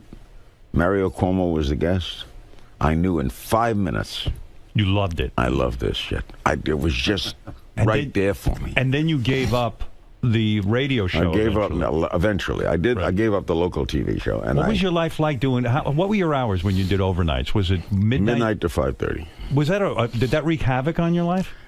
Well, I was single. No, it didn't. I'll tell you why. The show was so fun to do. I would go in. We'd have great guests. People would come there midnight to 3 in the morning. And then they'd leave, and then from 3 to 5:30, you take phone calls. Open phone America on anything. So one guy could call about his girlfriend, another guy could call about the President of the United States, the next guy could call about the Boston Red Sox. And wasn't it liberating because, fortunately, there wasn't like a lot of ratings information in terms of overnight, so you didn't have to sit there and kowtow to like the program director. We started with 28 stations, and when I ended it in 97, after I was just making too much on CNN, I didn't have to do both. I moved to California. You know, it was hard to. Yeah. We were on Mutual Radio Network. Yeah, almost 600 stations. Wow. Became Westwood One. That's amazing, isn't it? It was such fun. You know, of all the things I do, and I do print. I wrote for USA Today. I've written 16 books. I write for USA. I wrote for USA Today for 20 years. The television show was an enormous success. Radio is the favorite. It was? More so than that CNN show? Yeah. Personal to do? Yeah. Because one, it was the most personal, and two, I could explore all my talents. I couldn't be funny on CNN. I could be if I had a comic and I'd work off the comic. But basically, it was kind of mostly a serious show. On radio, you could have some fun. You could do anything you want. Right. And people, and I always loved, I know you were the same way. I love your movie. Why is your movie not on HBO? It pops up everywhere. It comes from time to time. Yeah, they should bring it back. Yeah, they do. It's on all the time. That was a terrific film. It was a fun. And you know what I liked about it? I when I did it, I made it very clear I had to make it representative of real radio stations that I'd actually worked at. Anybody in radio knew it. Yeah, I mean, I wanted it real. There had been so many bad radio movies, like FM and stuff, where guys aren't even wearing headphones and stuff. Ivan Reitman loved working with you, and Ivan's a good friend of mine. He directed me in Ghostbusters, the first movie I was in. Ivan's a great director. He was so brilliant that he would sit in a screening and go, "Oh no, you have to take a different take here, where you pick your head up and it's funny." Oh yeah, he knew what was funny. He knew what was funny. Yeah. The only thing when we were making Ghostbusters, I was the first thing shot in Ghostbusters. Still, I think in the top 3 of comedy movies, gross. Fantastic movie. But so I was the first thing shot in New York. It's a funny story. I'd never been in a movie. I'm doing my show in Washington, my radio show. Wasn't on CNN yet.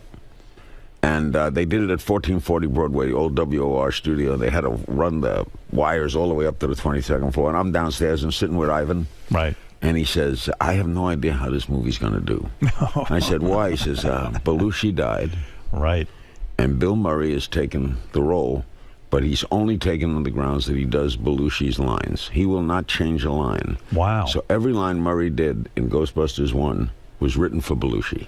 Wow. That was his tribute to Belushi. Right. So then he says to me, another thing I don't know, I've never done a gimmick movie, and there's ghosts in this movie running around, but I don't know what they look like. And I won't see that until the end. So he says, I'm going to have them shooting at the wall, and they don't know what they're shooting at. Yeah, and they didn't do a lot of that back then. This was fairly innovative. And so when it came out, the first time he saw ghosts was when the full print was done. Wow. That was really interesting. And why do you think it's not better known, that story, that Bill Murray wouldn't change any of Belushi's lines? That seems pretty legendary. No, it wasn't at all. So anyway, another funny part of it is I get to New York, and they said a limo will pick you up, and I have a big stretch limo, and I'm in the back of the limo, and the guy driving the limo is not wearing a black uniform with a little black hat, but he's wearing like a pea coat and jeans, and he weighs like 240 pounds.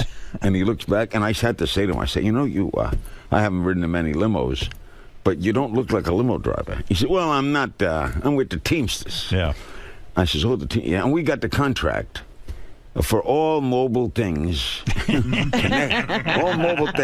connected with this here film. Right. So he said, so we do that. We drive in the people who are in the movie, and when you see the movie, there'll be a Ghostbuster truck. We drive the truck. We have the contract for every movie in New York. So I said to him, well, supposing I was producing a movie here, and I didn't use the Teamsters. And he turned around and goes, You'll be with Jimmy Hoffa. Good luck. Yeah, we'll find out where you're buried in a few years. Speaking of movies, and this is totally off topic, do I have it right that you appeared or shot a movie with Paris Jackson recently? No. No? They proposed a movie. Right. A very good series of books, children's books. It's about mermaids and people. It's a very good idea. Distributed in schools, has a good message. The writer who wrote it is a wonderful guy. And he sold this package deal that would star Paris Jackson as the star. Right. My wife was going to be the mermaid, and she can really sing. You know, Sean. Yeah, She's very good talent. Yeah. And I would be like the narrator, sort of. But it's never. All different deals have come forward. Now, Paris, at the time this was signed, Paris Jackson is 12, right, and looks 12. Yeah, and right. Now she's 18, and she looks like she's on Hustler. So you're right. So deal over. Well, I guess they keep floating it around. I'll tell you, the movie business is the world's strangest business. Right. They get letters. The money will be in Thursday at 2. Right. The money can't come in due to the Patriot Act. Right. Why? Well, it's coming from China, and they have to look at it. That's true. The money will be in midnight at the bank in Utah. It's still strange. Even the big studios get weird financing from all different types of people. Who puts up Ted Turner? You want to hear a great Ted Turner story? Yes. You love stories, right? Yes. Okay. Ted buys MGM from Kirk Kerkorian for whatever he paid for it. And he always wanted to own a movie studio. He's a kid, loved movies, loved Gone with the Wind. So he bought MGM. And he owns it for a month. And he realizes that they put all this budget into a movie. And at noon on Friday, you know if you're going to make money. Yeah. And it's the worst gambling odds on the planet. You're better off in a casino. So he says, this is a crazy business. I spend $40 million, and on Friday at noon, they tell me how I'm going to do to the penny. They don't. Right? So he said, I couldn't stand the business. So I go back to Kirk Kerkorian, and I said to him, can I sell the business back to you?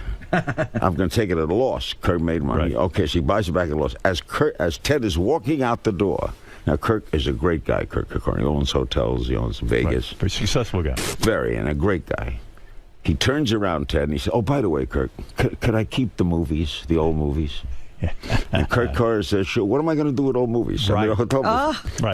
That's Turner Classic Movies. That's Turner Classics, yeah. He got that for nothing. Did you think Ted was a kook when he called you to offer you the job initially? No. Now we know he was a genius and all that stuff. He's a how would I describe Ted? He's a manic depressive. Right. Takes lithium. Right.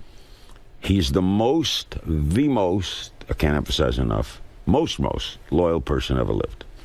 If you work for Ted Turner, he stands by you. Right. So in other words, let's say your work, Howard Stern, with all the crazy things you do. Yeah. If he hired you and he knew what you were, he'd back you up. He wouldn't let a call go into the studio to you. That's unbelievable. I mean, that's Ted. Stand by him, he stands by you. So do you feel betrayed by CNN? I mean, and also, how do you feel about, they give the show to Piers Morgan. Well, I'll tell you about the ending. Yeah. I had done 25 years, and I did that extra year for him. And I'd always had 4-year contracts. Right. I was the highest paid guy in cable. I had a real good deal. Right. And they came to me 3.5 years ago and said, we're changing, we're changing direction, or we're going a new way, or something, whatever they say. Right. So we're going to give you a 1-year contract. So I felt that was a smack in the head. Yeah, you're getting 3 or 4 years, now they're going to give you a 1, but I was 73 years old, and 74, so I said, okay, I'll take the 1, and I worked the 1 more year and left. And are you glad you did the 1 year, or should you have left? No, I'm glad I did, because I loved working. I loved working there. I had a great deal. And then they gave me an extra 3-year contract, which just ends now. they gave me a nice piece of change to not be around. Right. Colin Powell told me a nice thing. I was driving to Atlantic City, and I was driving not to Atlantic City, driving to Vegas, and my wife was going to meet me there. She was coming down from a home in Utah, and Colin called because I had announced it on the air the night before. And he says, "You know something? This might apply to anybody. When the train gets to the last stop, get off." Yeah, but here's my point. So they bring in Piers Morgan, which you were critical of, because you even said, I prefer if someone like Ryan Seacrest, you're My fond of him. recommendation was Ryan Seacrest, only because this. I think... Did Ryan Seacrest want the job? I think he would have taken it. Right. Yeah, because that time Ryan was just beginning to burst, producer and look. Right. But Ryan loves working. I think he would have taken it, yes. Yeah.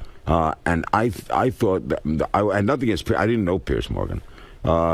My suggestion about Ryan Seacrest was that if you're going to follow someone who, forget whether it's Larry King, if someone's been there a long, let's say Howard Stern. Yes. You leave in 10 years. Right. And someone's going to replace you. The best person to replace you would be someone well-known. Right. So that the person who sits in the chair is known to the public. Doesn't have to be the same style as you. Right. But it's a person. have a certain respect. A certain ambiance. So let's say, okay, Howard Stern is leaving. We're doing a new kind of concept show. He'll be on the same hours. The replacement is Bob Costas. Costas is funny. You'll get a lot more sports. Well, now no one would say Costas is bad. Right. Well, you're not going to slam him. Right. So you think getting Piers Morgan? I mean, he was known from America's Got Talent. But whoever steps in to someone who's been there, Sinatra told me this long ago. When you've been around for a long time, right? There's a lot to be said for longevity. Yeah. Never knock longevity. Somebody likes you, and when you leave, the toughest spot is the next guy. Yes. The guy who's in the best spot is the guy who replaces the next guy. That's the truth.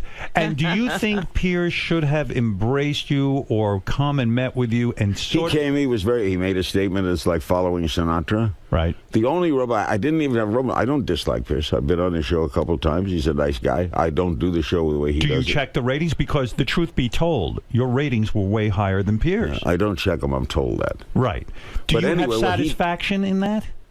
There's yes and no, because I like CNN a lot. And I like the people who run it. But you don't lay down at night and go, ha, ha, ha, they got rid of me. My wife does. Right. But you don't have those feelings? I try, You got to admit, you got to feel good when you leave. And the people who replace you can't do as well as you. You don't put it this way. You don't feel terrible. Right. Okay. But I think Piers, and I told him this. I know Piers, and I respect him and like him. But I said, you're miscalculating how difficult that time slot is. You're up against, ostensibly, Fox News, MSNBC. They're doing shows, political opinion shows, kind of like what Bob Grant did in the old days of radio. And they're doing this kind of Rush Limbaugh type of thing. If you're going on and doing straight celebrity interviews, that's a real tough time slot at 9 o'clock with everything. So they've changed it a little. He's very opinionated. I never was. Right. I always left my ego at the door. I try to ask who, what, where, when, why. Yeah. I was a different kind of journalism. I was more personality. I was funny. I don't think Piers is funny. But I don't dislike him. It's just not my kind of broadcast. Right. I gravitated toward. You don't watch it? No. You never will. I'll turn it on. If I read a guest is on, then I'm interested in the guest. And then when he got into this gun thing, and then he was doing guns every night. Right. It might have been getting good numbers, but I don't like programming that is guns every night and guns every night and guns every night. So you don't. But I have nothing personally against him. I don't wish him to fail. No, I don't go around like that, Howard. Maybe you do. I think I used to more in the old days. I was seething with anger and really. I remember when I knew you back in we were both in Washington. Right? Yeah. And you had an ability to hate. Yes. No. Yes. Some guys can dislike. Right. Some guys can have anger. No, I have real anger. Hate. Vicious hate. And people you hated. Let's take Imus. Right. You hated Imus. Yeah. There was no, say it. Yes. I hated Imus. I still do. I haven't lost that. Now, look at all your success. Right. Yet you still have that little burning... I don't have that because I didn't know Piers. You ever been in therapy, psychiatry? Short period of time long ago when I was only in my 20s and I was having difficulty still dealing with the death of my father. Your father died when you were 9? 9.5. 9.5 years old. You never get over that. You know, you don't. And the bad thing, Howard, in retrospect, this is true. My mother and father had lost their child before I was born. He was a 6-year-old boy. He died of a burst appendix. Wow. So my father really grappled me, took me, hugged me. You know, he took me to ball games. You meant everything to him. Everything. Right. Because he wanted a son. Right. He'd lost a son. I had another little brother who was raised kind of normal. You know, was equal to mother and father, but my father raptured me. I walked with police officers down the street. Because he was so afraid something would happen. Yeah, he made a little police uniform for me. Cops knew him because he owned a little bar and grill. He tried to enlist in World War II. He was a little over age. He was 45. Went to work in a defense plant, and one night he died. Of what? Heart attack? You know. Yeah. And when I got home, I was a real good student. I'm carrying home books from school. Cops were at the building. I still remember this. And we lived in a 3-floor walk-up in Brooklyn, and these cops came downstairs. 2 of them were crying. They loved my father. Right. And this one cop picked me up and put me in a squad car and drove me around. He told me my father died. Wow. And I took it as leaving me. Right. I didn't understand death. No. To a 9-year-old, my dad left me. My dad left me. Right. Why did he leave me? I didn't go to the funeral. I didn't cry. What do you mean you didn't go to the funeral? Your mother didn't force you to go to the funeral? She didn't. You said you didn't want to go, and they just let that be. I just do not want to go. What are you going to do? Drag me in a car? I won't go in a car.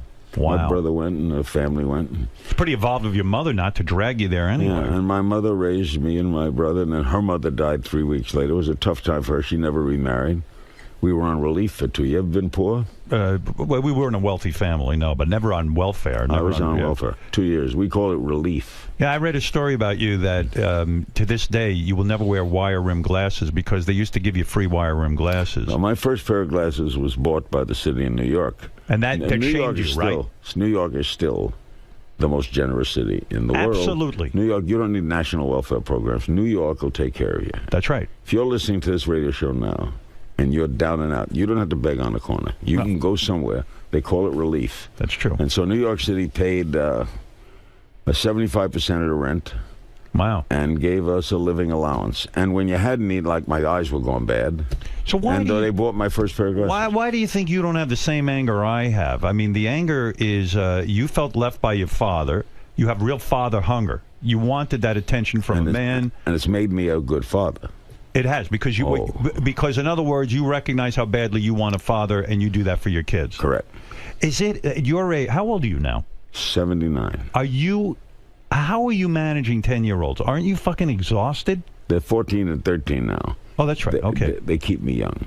Do they? Oh yeah. Oh, how much involvement do you have? I mean, are you really? Well, for example, I'm here in New York doing interviews for my Hulu show. Yeah. What Hulu's the network that the network is Aura. Right. The story is, I'll give you a quick story, and I'll tell you about the kids. Carlos Slim, the richest man in the world. He's a Mexican guy who $76 billion. And he made $76 billion because what? He owns cable and telecom systems. He also owns Saks Fifth Avenue for a while. He owns 20% of the New York Times. He owns a lot of real estate. He's a wonderful guy. He's got 6 children, 3 boys, 3 girls. They're all grown. They all help each other. It's a wonderful family. I've been to Mexico City. Anyway, he invited me down to Mexico City to speak to he gives out scholarships every year. And I went down, did my shtick. I always talk funny. I have a lot of laughs.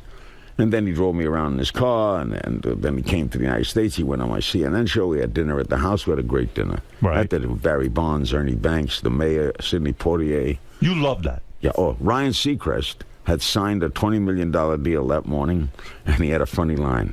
Now he's with Carlos Slim, and at 8 o'clock that night he says, for 7-8 hours I thought I was rich.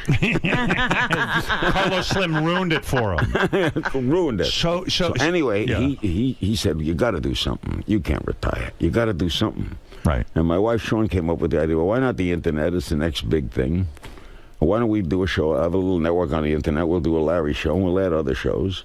And so Larry King Now started, and we hired John Houseman away from Murdoch at Fox, and he came over to run Aura TV. So how do I get that Aura TV? You get Apple TV hooked into your set, and you go to Hulu. And then you're on with the Larry King Show. Larry King Now, it's called. An hour a night? a half hour, and it's on in perpetuity. That is, you can watch every show we've ever done. Right. Do you like doing that, or do you miss the action of being on CNN? I mean, you know, I miss the action when there's a big story. Right. I love doing this. I love doing, well, today we're doing Dwight Gooden, we're doing Rudy Giuliani, and former Senator Lieberman. You know what you got to ask Dwight Gooden about? I think I once read a story, something that when he was in prison, he was going to go to the shower, and everyone said to him, stay out of the shower today. Today's a real bad day to take a shower. And he's like, what the hell? The pipes must have burst. What are they doing? He didn't realize they were going in to rape a guy, and they were warning him, don't go in there because we're going to get you too. It must be in the book. Those prison stories are absolutely insane. You want to hear a great prison joke? Okay. Okay. All right. You led me right into this. All right, let's do it. This guy's about to go to prison. Okay. And he's scared, you know. He's saying to a friend, gee, I gotta go to prison, income tax. I'm very scared. He says, see that guy over there? Go over and talk to him. He just got out of San Quentin. Right. It might help. So he goes over, he says, you just got out of San Quentin? He says, yeah. I'm really scared. Can you help me? He says, oh, don't be scared. It's not all it's cracked up to be. He goes, you like good food? Yeah. Monday is Chef's Day at San Quentin. The top chefs from California come cook for the inmates and teach you recipes. You're going to love Monday. Tuesday, you like movies? Tuesday is movie day, the best. Bring you all new movies. Directors come. They tell you how they made the movie. You're going to love Tuesday. Wednesday, you like exercise? Oh, they bring in all the major exercise equipment, and fitness people come and teach you fitness. You're going to love Wednesday. Now, Thursday, are you gay? No? You're not going to like Thursday. Thursday's a tough day. So you've got the kids now. Well, be my wife honest and I, with me. yeah. You have help, right? You're Yeah. not sitting we at have home with kids. We have a kind of a coach and a nanny, but I go to all their games. A coach lives with you? What are you talking about? A coach and a nanny? No. I have a nanny who's a lady who helps take care of them. There's a maid. Right. And a lady. We live in Beverly Hills. Right. So in other words, you're not sitting there watching kids all day. No. However, in all activities, for example, I take them to school every morning. Wow. My wife and I go to PTA meetings. We meet with the teachers. The 14-year-old is going to Notre Dame High School, very good school, emphasizing baseball. He's a very good baseball player. They're playing already. Is that important to you? Yeah. It so is. when You I get love baseball. I love baseball, and I love that he's good at it. Right. And he wants to play it. Right. So when I get back, he's not in school yet. They're But playing with aren't the you- Notre Dame But freshman aren't you team. out of control? I read that you went to a game. Don't ask. And you got into a fight. You're one Not of a those fist fight. fathers. Yeah, but you started yelling with one of the... I'll tell you what he did to me this ump. Okay, go ahead. Okay. All right, let's hear It's this. the 6th inning. Because, they tell every parent, calm down. I'll tell you what they do in Beverly Hills. Okay. The kid slid into second. My son was a shortstop. He had second tag, and the umpire says safe, right? Okay. So I'm in the stands. I go, safe? How would you call safe? The whole world knew he was out. And he looked over at me, and all he said was, keep quiet, Mr. King. Keep quiet, umpire. I says, keep quiet? Keep quiet? I'm from Brooklyn. I'm passionate. That kid was safe. And then I did the stupidest thing. You are a moron. Oh, my And he God. said, I'm a moron. You're out of here. And he threw me out of the stands. Were you ashamed of yourself? Or I had to walk all the way out to left field, The walk out of of the shame. stadium, and sit in the car. Yeah. And my wife, the big backer of me, says, go, you deserve this. I go out through the field into the car and sat in the car, and friends called me and told me about the game. Yeah. I got thrown Was out. your child embarrassed? Yes, oh yeah. They yell at you? Every game I go to, both kids say to me, Dad, stop it. Calm the fuck down. Sit quiet. Yeah. Sit quiet. They don't even like if I say, like, they have a lot of privilege they have is they know all the ball players. Right. I take them. I have season tickets, so they go to Dodger games. Sometimes they go on the road with the Dodgers. They meet the players. Right. And my son Chance, especially the 14-year-old, will say, "Don't tell him I'm a good player. Right. Don't say. Don't brag. Keep your Another mouth thing shut. that drives me crazy. You might know about this, Howard. How old? Your girls are grown now. Yeah, they're older. These 14, 13-year-olds do not talk. They text. They text. Yeah, my kids too. I mean, it drives me crazy. They only text me. Chance had a girlfriend right for 7 months, And I saw she was a very pretty girl. I said, do you talk a lot? Oh, they broke up. But he said, we talk every day. 10, 12, 13 times a day. Wow, must be a lot. Picking up the phone. No, we don't talk. Right. It's weird. Text. They broke up texting. Meanwhile, so he didn't know her. He didn't know nothing about her. You're not even sure they were in the same room every day. I don't text. Right. I'll show you a phenomenal thing about me. You don't text? I'm on the internet. Right. I'm paving the way. Do you have a phone? Yes, I do, but... you have old school. A flip phone. Oh, my God. Oh, my God, that's a big one. Yeah. I'll tell you, I was in the Apple store. My wife was in the Apple store. You know what I noticed about the Apple store? There's a lot of people in there. Yeah. It's always jammed. Right. Meaning something's wrong. Something's Why going are they wrong. hanging out so much? And one guy came over to me and said, where did you get that phone? They were jealous of your phone. Jealous of I love that phone. Well, why won't you get an iPhone? Why? Because I'll tell you why. Yeah. Because I think it's a freaking disease. I watch. You sound like my mother. I watch people with iPhones. I go to dinner with 3 friends. Right. We go to I'm eating alone. I know. They're all and you on like it. to communicate. When you would I'm a verbal communicator. When you would go to dinner with Ronald Reagan, you had dinner with him, right? Yes. What do you sit and talk to him about when he was the sitting president? He was just had left office. Oh, he just left office. You're very comfortable going to a celebrity's home, yes, and kind of hanging out because I know the secret, which is what is the secret? Talk about them.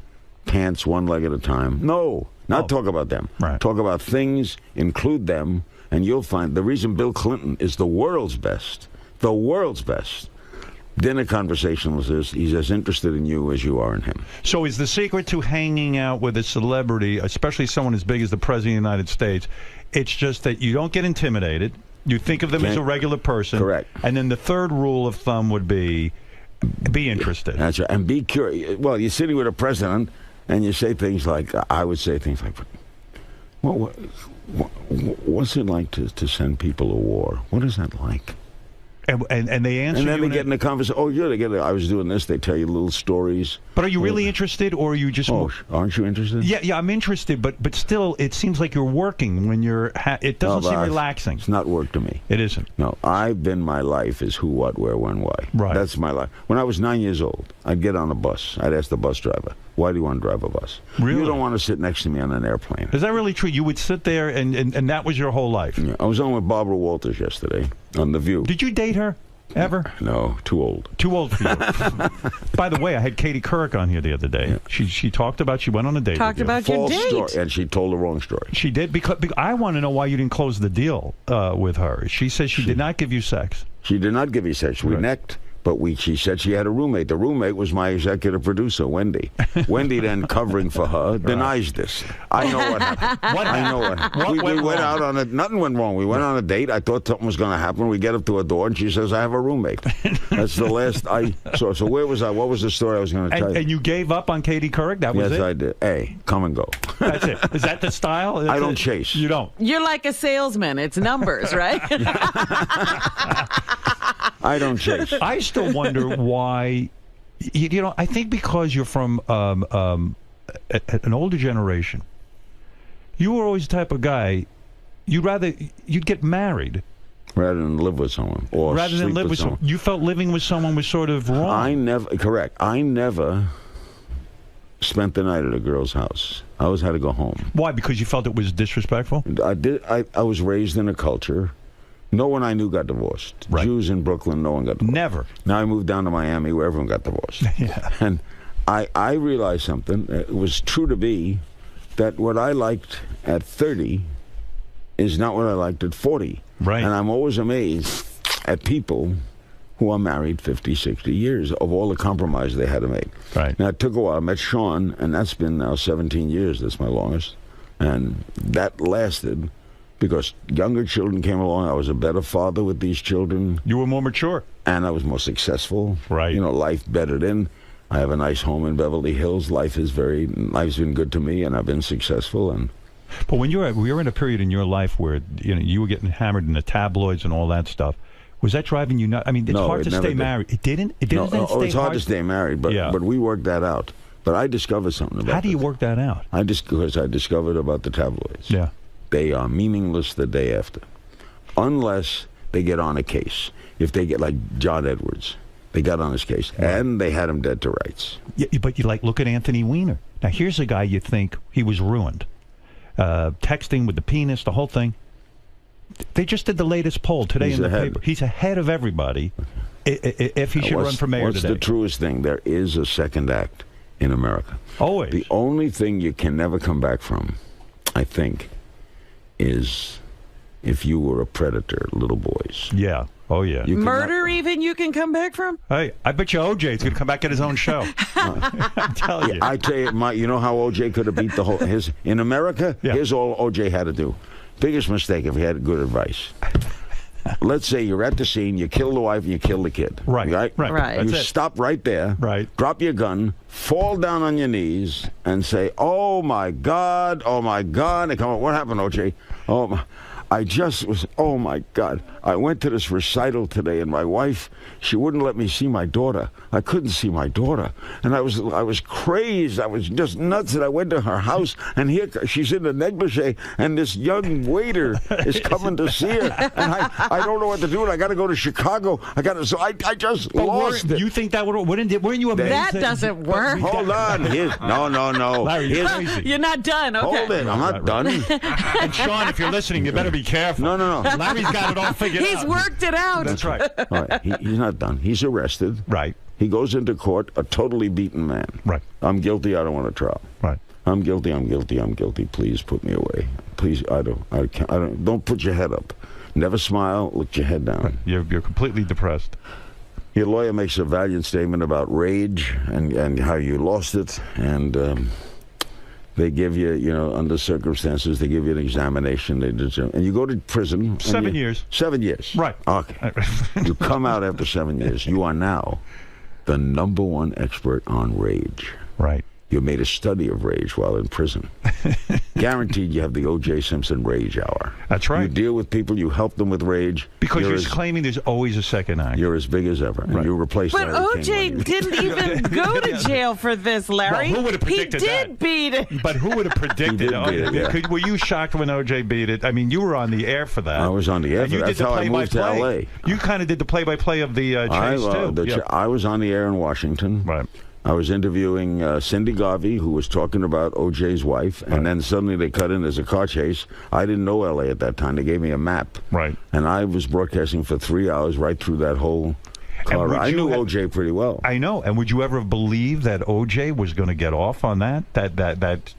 Remember, they thought he was going to kill himself in the car. Right, in that car. Right. That was momentous television, man. The world was watching that drive. Is that the kind of thing you think is the highlight of your career? You know what I think the highlight of your career is? I'm trying to pick out a moment for you. I'll give you mine. What is your super highlight? The parole-gore debate. That's what I was going to say. That was the biggest audience in cable When history. I used to watch your show and Ross Perot would be on, and he would sound so reasonable, and the way you interviewed him was, "Hey, Ross Perot, you're a smart businessman. Give me some down-home advice." He seemed so sensible, and before you knew it, we all felt Ross Perot really should be president. He said some of the smartest things. I remember when they were talking the other day about something Ross said.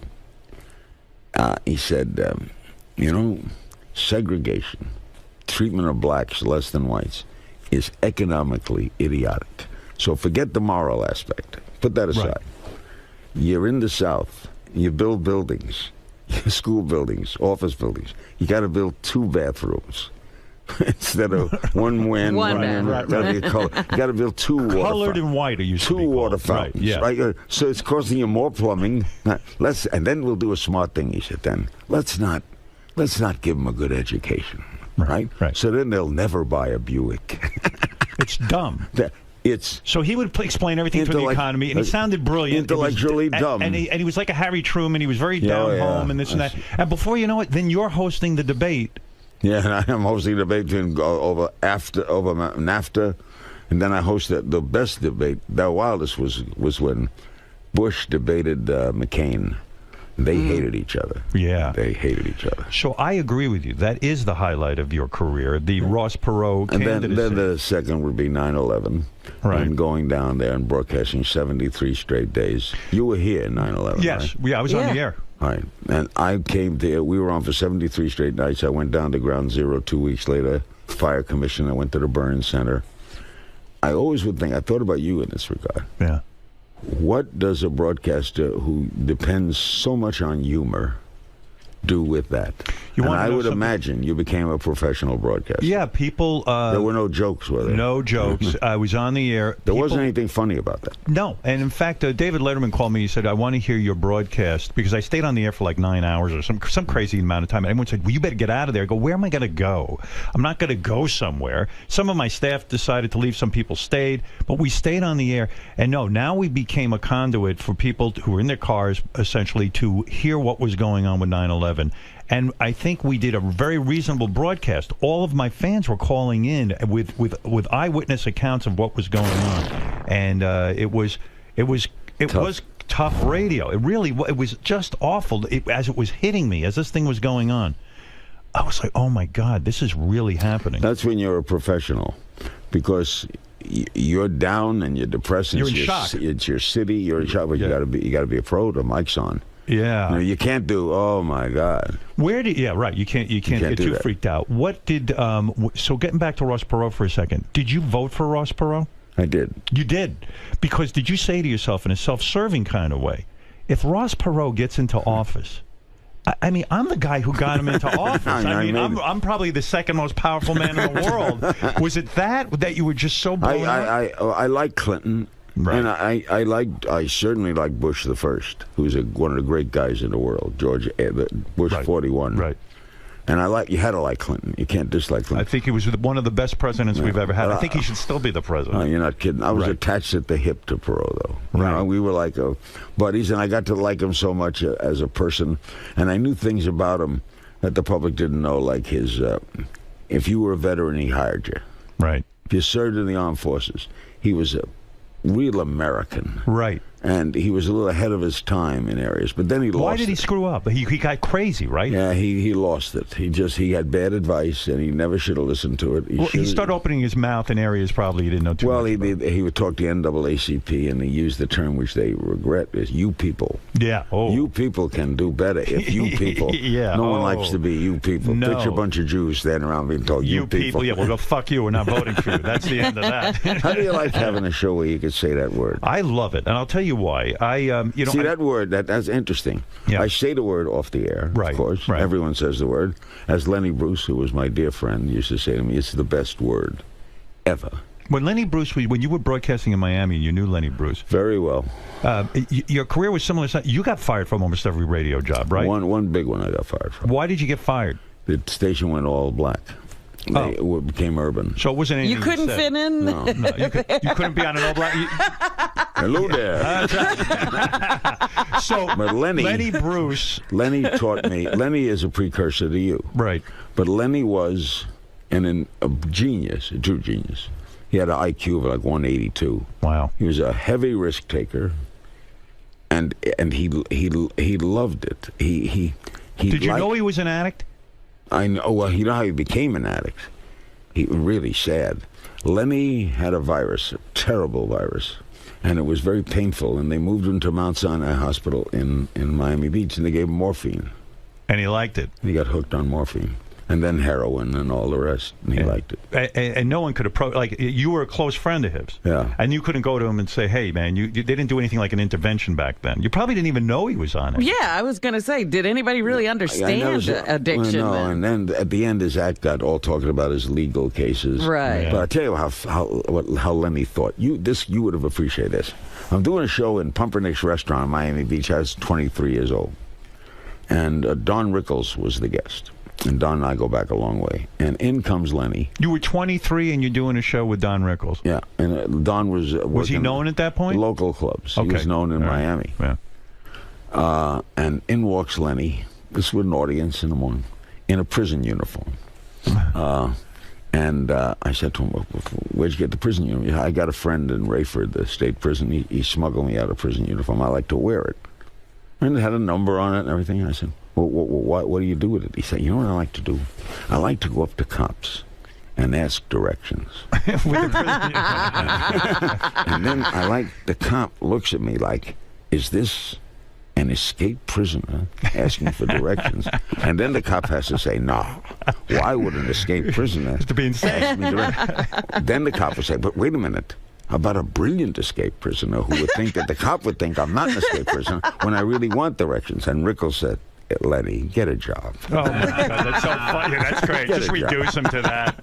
Did you go to Don Rickles' tribute? No, I was not invited. You were not invited? I'm surprised. Yeah, I came in, I was in town, and I love Don, and Don... What a genius he is, right? He is.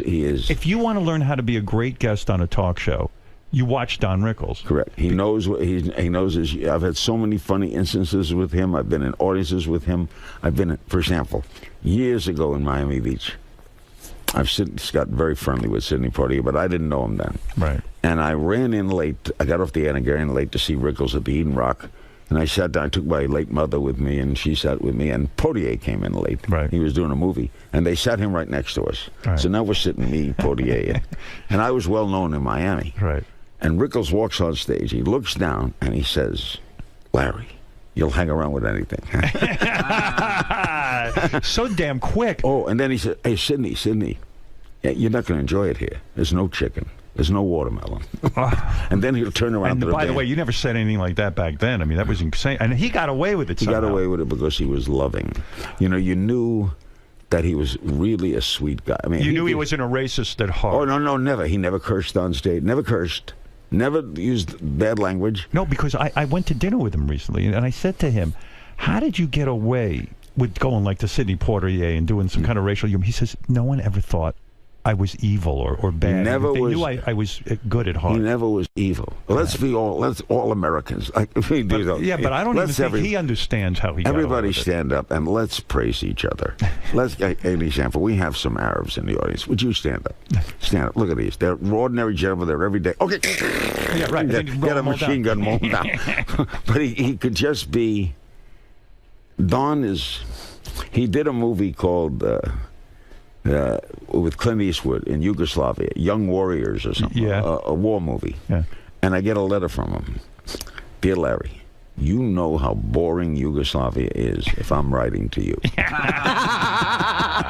So great. How dull it must be. He said, "I don't want to say the country is poor.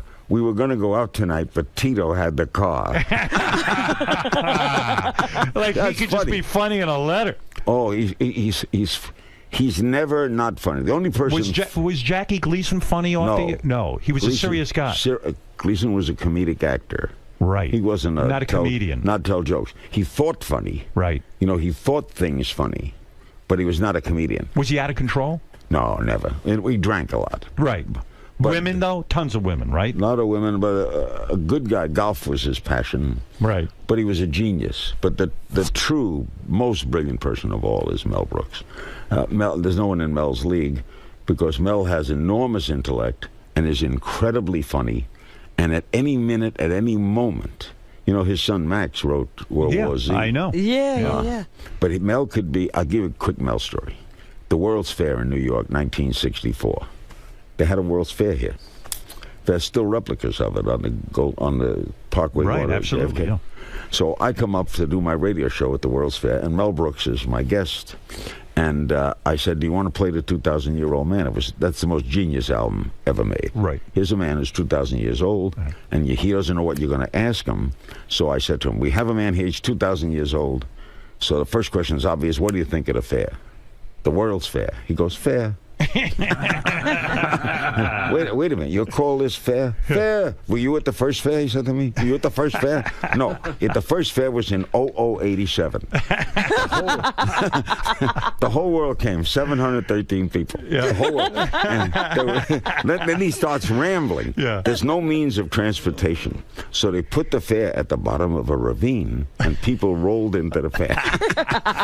And the people became their own exhibit. Watch them roll in. Then I said... The whole world showed up.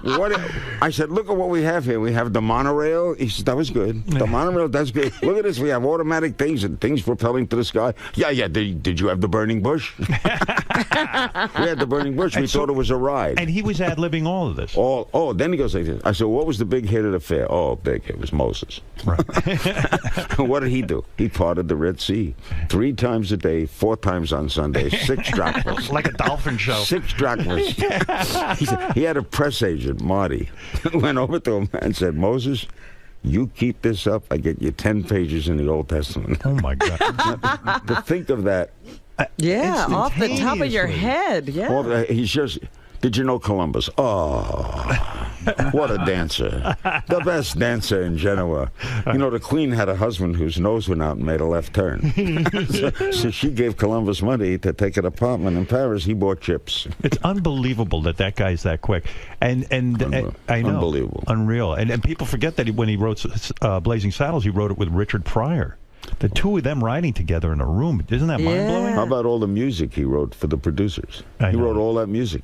Yeah, that opening night, sitting next to him at the producers, was one of the great events of an opening night event of my life. Does a guy like that still get nervous on an opening night? He laughs, he tumbles. Why? And he'll get. He doesn't worry about whether No.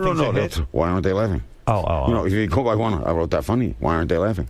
Oh, at intermission, a guy came running up to him. Did you see the producers? I didn't. I did not. Didn't? I mean, I know the movie. I don't know the. Right. A guy comes running up at intermission. I am mad at you, Mr. Brooks. I was in World War II, and this is a shameful thing you're doing, saluting Hitler and making fun of this. I was in that battle. I fought for this country. And Mel said to him, "You in World War II?" Yeah, she says, "I was in World War II. I didn't see you." And then does the guy shut up? Yeah, he runs. I didn't see it because he does it so. You ought to get Mel here. Yeah, well, I would love that. I just was watching that AFI tribute to Mel Brooks. It was really, really good. I mean, it was really compelling. I mean, the other one I'm watching too, and I know Robin is the Richard Pryor one too. Did you ever interview him? Yes. Yeah. Wonderful man. What a brilliant guy, but wow, how troubled was he? Very troubled. But he may. Other monologists call him the best. Yep. If they talk about who we revere, right, they go to Pryor.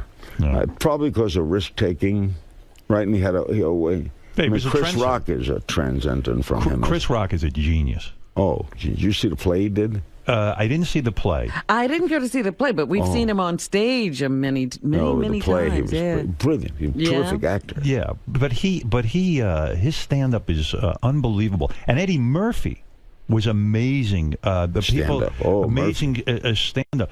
Jerry Seinfeld's coming in a few minutes. Another amazing stand-up. Endless amounts of material. Jerry worked so hard at it. I did a movie with Jerry, the Bee Movie. I was Larry D. King. It's all about bees. Oh, that's right. Yeah, the Bee Movie. Yeah, and he had me underground. I'm a bee doing the show, and he says to me, there's a guy up on Earth named Larry King. He does a show. He says, well, I don't care.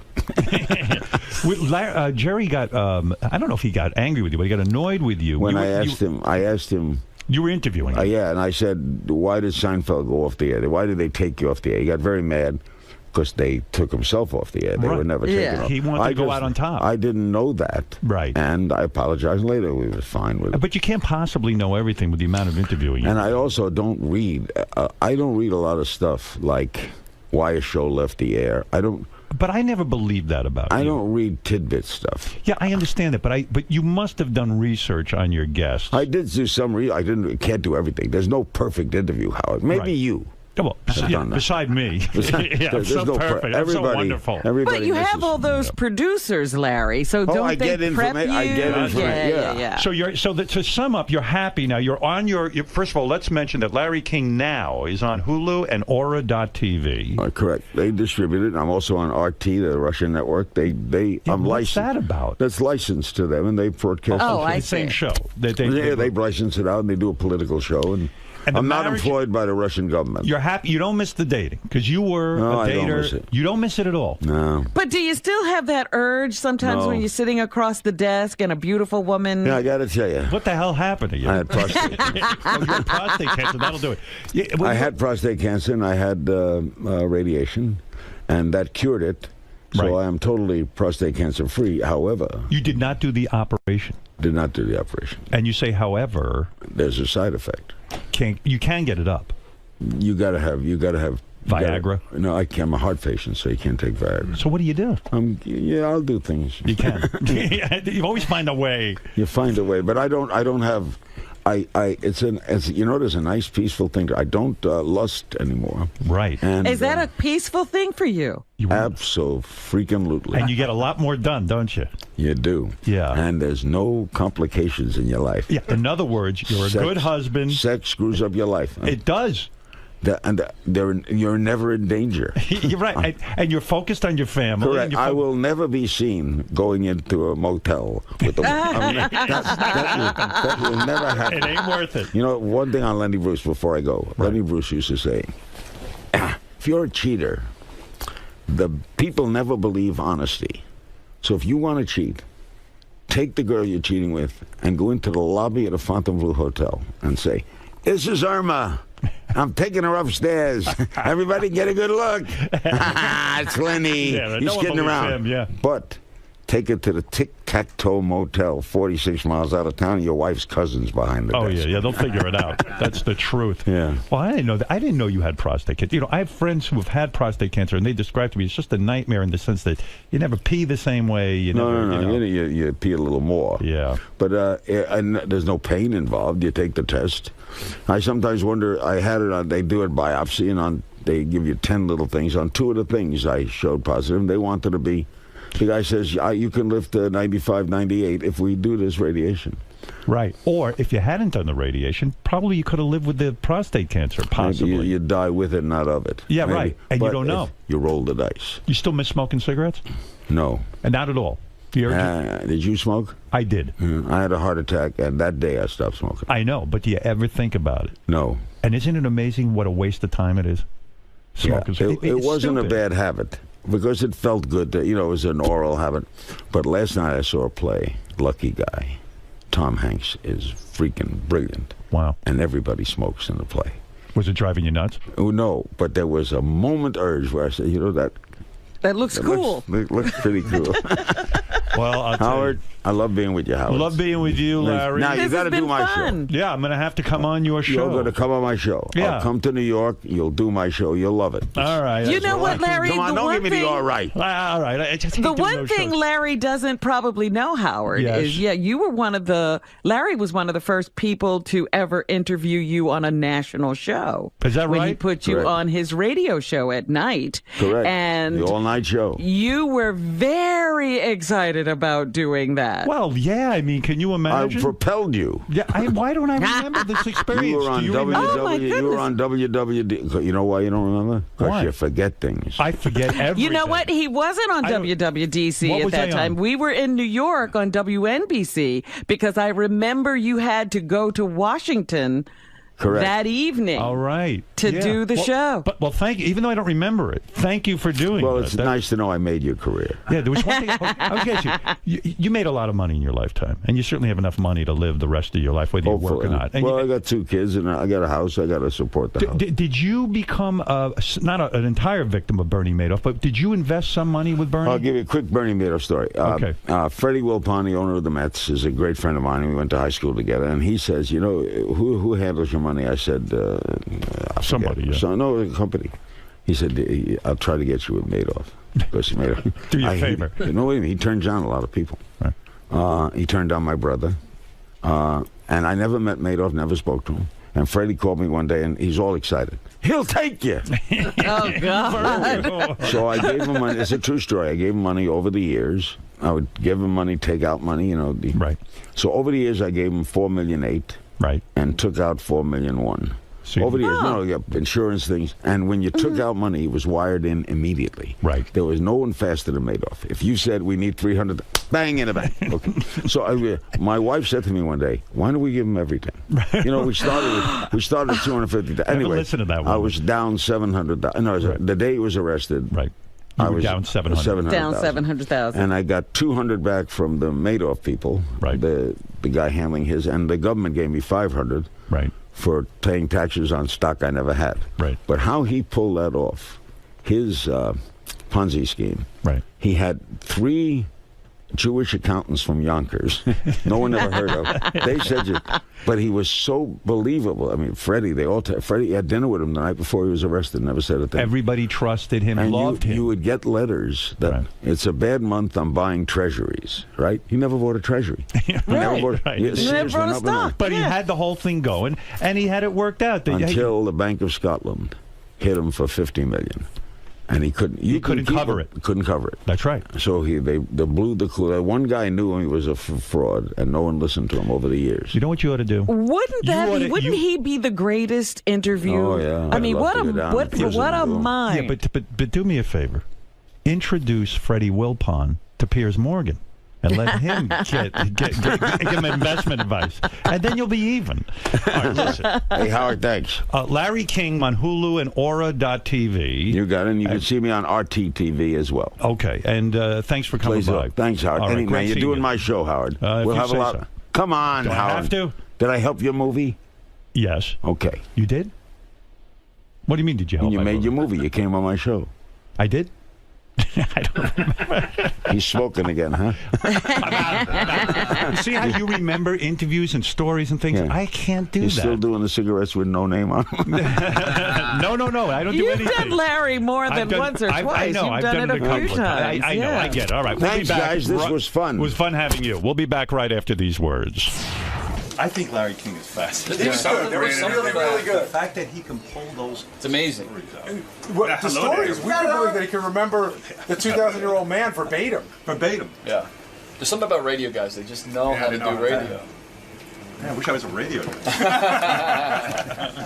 Mr. King, you've done countless interviews over the course of your career.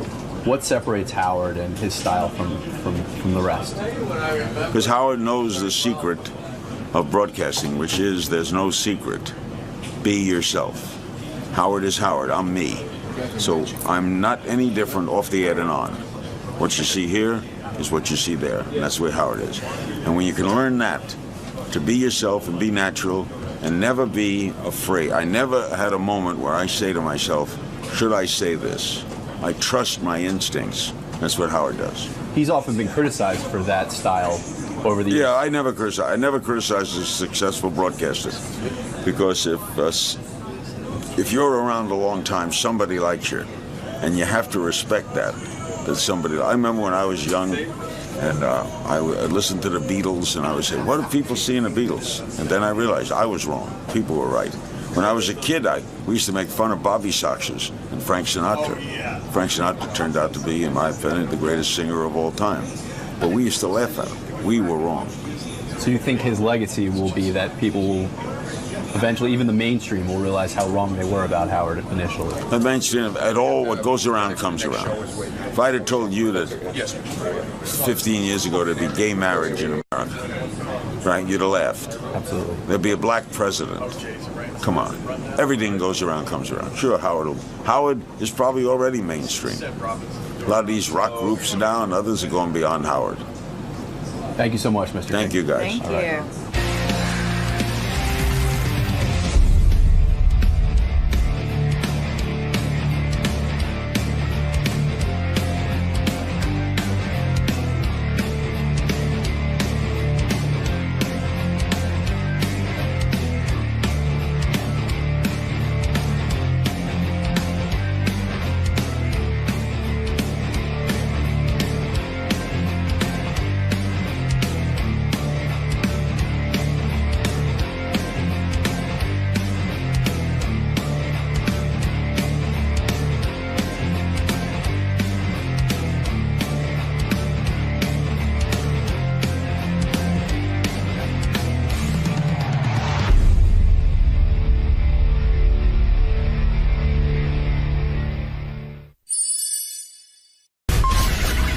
This is a Howard TV original production.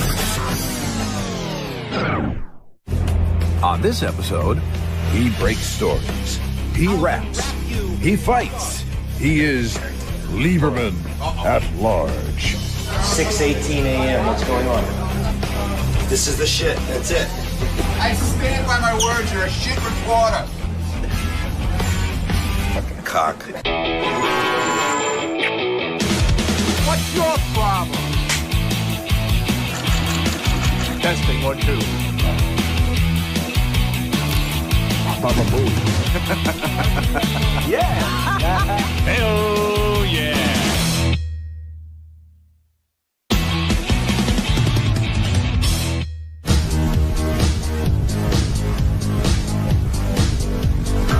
My career has been centered almost exclusively around investigative reporting and crime reporting. I spent a number of years in different local television markets, and I spent 7 years as a national correspondent for the program America's Most Wanted on primetime on Fox. Steve Langford left. They needed a new guy. Tim sat with the news director, Brad Driver. They came up with a list of names. They knew this John Lieberman. I initially applied for the anchor job at Howard 100 News to fill in for when Ralph Howard was leaving to get a new lung. We interviewed John Lieberman twice. He came in for an initial position that was open, and we didn't hire him. We passed over him. And the second time around, we hired him. I get a call from Brad out of the blue, and Brad says, our investigative reporter, Steve Langford, is leaving. What is your availability like? And would you like to come and try out for the position? I love Langford. Always thought he did a great job. Homeless high pitch for the holidays. Eric apparently thrown out of his late mother's apartment, allegedly by his own sister and brother-in-law, just as near nuclear winter gripped New York right before Christmas. When one reporter leaves, I'm like devastated. How can they leave us? But then, what a pleasant surprise. We got a guy like John Lieberman, who absolutely fits into the family. I love Langford. But, Langford was like, hard-nosed reporter. Lieberman's a little softer, but still, he's up there. He'll get in your face. John Lieberman is out here if you want to meet him. Do you want to meet him? Sure. The biggest wow moment for me was the first day in studio with Howard. John, were you in Iraq covering the war and all that? Yeah, I was in Iraq in 2004. Right. Covered the war over there. Right. Been going after bad guys, murderers and rapists for the past 7 years at America's Most Wanted. They sent me all your stuff. So I've been listening to it. I called Tim the other day and I said, I sent a note to Brad Driver. I go, this guy sounds really good. If you want my vote, I think he's good. The first part of the interview was great. We talked about my past and things like that. Then it kind of veered off into my personal life. Are you single? I am dating somebody right now. I'm divorced. How long were you with that wife? 5 years with that wife. Oh, 5 years, and how long did you date her? We dated for 2 years before that. 7 years? You were faithful? No kidding. You get tons of pussy, huh? Past. Oh, you cheated. Walking out of there, you're like, wow, did I just say all of that? Howard makes you feel so comfortable in the studio that, you just start talking. We have a culture here of, the Howard Stern Show that's unique, and John gets it. It took John Lieberman about a week to adapt, and once he did, he really took the ball and ran with it. I gotta get character. Hold on. Uh-oh. He's on fire. Mayday, Mayday. Art Collins reached out to you this morning, and I believe he called you a thin-skinned, horse-toothed jackass. I understand we might see you in a bikini as well. I didn't know about that part. John has like a really distinct way of talking, and I think it sets him apart in the air, and I think it's just fun to listen to. The reason that Sal is wearing caps to work is because his hair cannot be exposed to light anymore. We are reporting, but we are reporting for the most part on funny and humorous things and funny and humorous people. And so it was a different type of reporting for me. But what I decided to do, very much I believe like my predecessor decided to do, I decided to keep my America's Most Wanted style and just apply it to the characters here. Do you have a girlfriend? No, I'm fine. Don't worry about it. Lisa Jordana is Miss Howard TV for the coming month. Your reaction? Would you say you're just as angry as Ron in general? Yes, I you would want to say. be bored? Everyone want to turn off the radio here? Yes. Lieberman did an amazing job stepping into Langford's shoes, and he did a fine job of just kind of stepping into it and, shitting on his coworkers.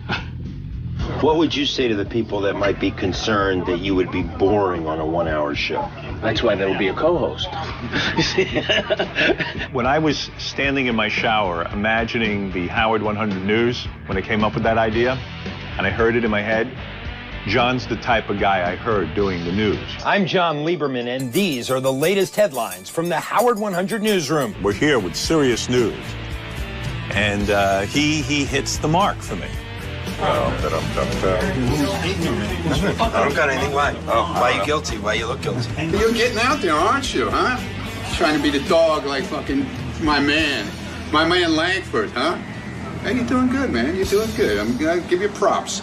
We get stories in a variety of ways. Probably the biggest way around here is to listen to what people are talking about behind the scenes. You know, it's like the New York subway motto, if you see something, say something. I certainly apply that to all the shit that goes on around here. Without us, Lieberman would be lost. There's still a booger on the wall from a year ago. Where? Over a year ago. Yeah, I'll show you. It's petrified. Who's done a story on it? Nobody. We investigated it the one day. What? Yeah. No. Where is it? Come show me, sir. What is that? And that's a booger, man. That's an antique booger, actually. I'll do whatever it takes to get a story. In my career, I've gone to Iraq to cover the war, Guantanamo Bay, Cuba, to cover the situation with detainees there. I've been in London looking for one of America's most wanted fugitives. I don't have a problem getting dirty, rolling up my sleeves, and again, I simply applied those skills to this place. We think someone shit on the floor of the bathroom. Oh. What? What? Look at the bowl, Robin. If you can see that, not only did they shit on the floor, pan up.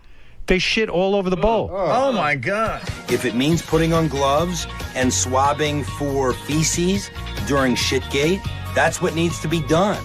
John Lieberman just said that he would go in and swab it. With a Q, yeah, I will do it with a Q-tip. Right. But that area is being compromised, so I got to get to it right now. Get to it going now. in and out of there. Before it's So let me get contaminated. a Q-tip. Boy, he's some reporter. I tell you. How many guys do you know will go in and swab shit and examine urine, and he'll do whatever needs to be done. This is all wet. This is the shit. That's it. Right there. That's the swab. That's the good swab right there. That's the thing. That's the wet shit. John was just doing his job, and he does too good a job sometimes. Hey, Lieberman. What does Lieber mean in German? You know? I think lover. Lover. I think lover. Lover, man. I like that. Benji is the most difficult subject that I've ever dealt with on any level during any of my jobs. The problem is, you can ask Benji what his name is, and he will not give you a straight answer. It'll be a long-winded, disjointed, uncomfortable diatribe about something, and you walk away and you have less information than you had before you went into the interview. Do you feel bad about your actions? What? You were hungry? That's all you have to say? What do you say to Gary, who was not happy that 6 had to be thrown away? Thank you, Benji. I won't give a black and white answer when I don't 100% feel yes or no. I will explore the gray. Do you foresee a time when you'll damage the cupcakes in the future? No. You're pretty much done with that? No, I've never done that. Well, immediately it was brought to my attention that there were sweets missing from Cupcake Wednesday, and immediately through interviews and through other surveillance techniques, we found out that Benji Bronk was the main suspect in Cupcake Gate. But I would like to show you on one how I did it, and I think I did it in a safe, show me. Hygienic way. There was a one like this, and again, 5 hours later in the day. But that doesn't matter, because here's the point.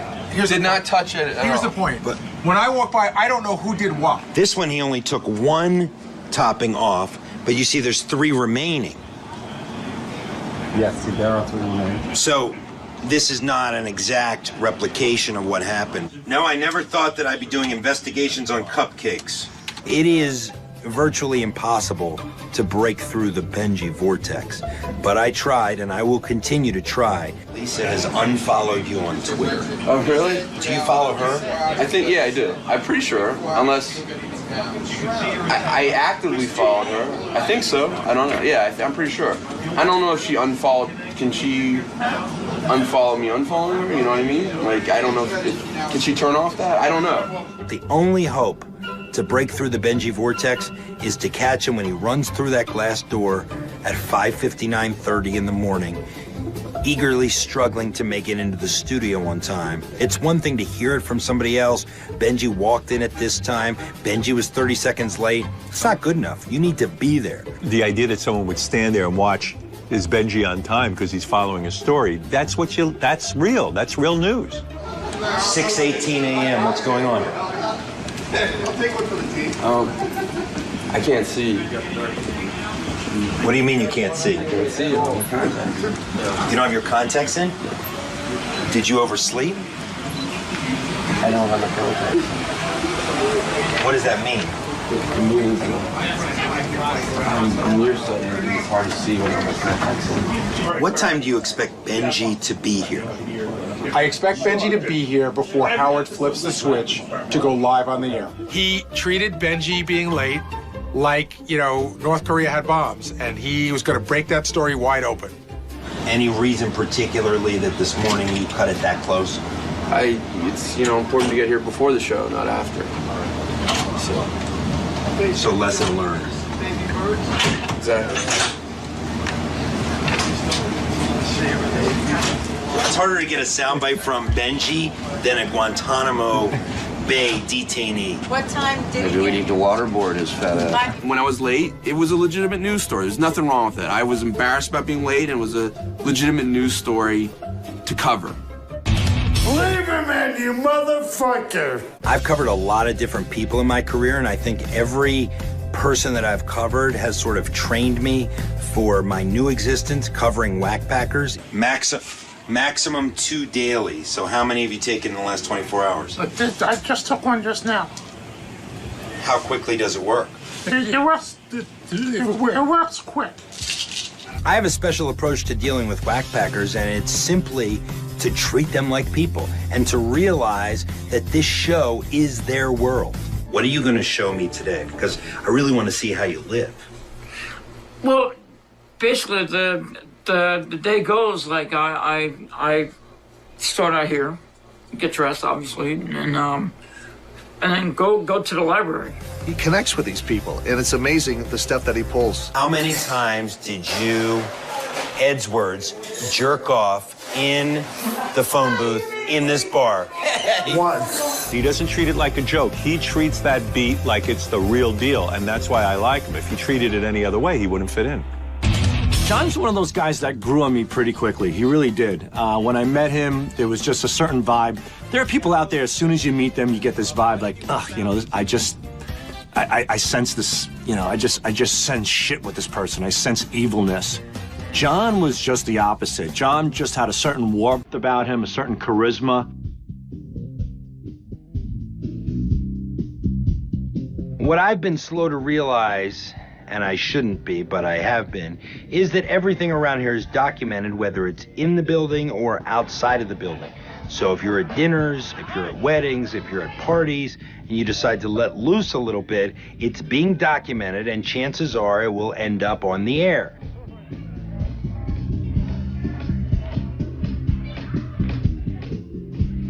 John starts to dance, and he's like, he's like uncoordinated, and he's not a good dancer, but he doesn't care.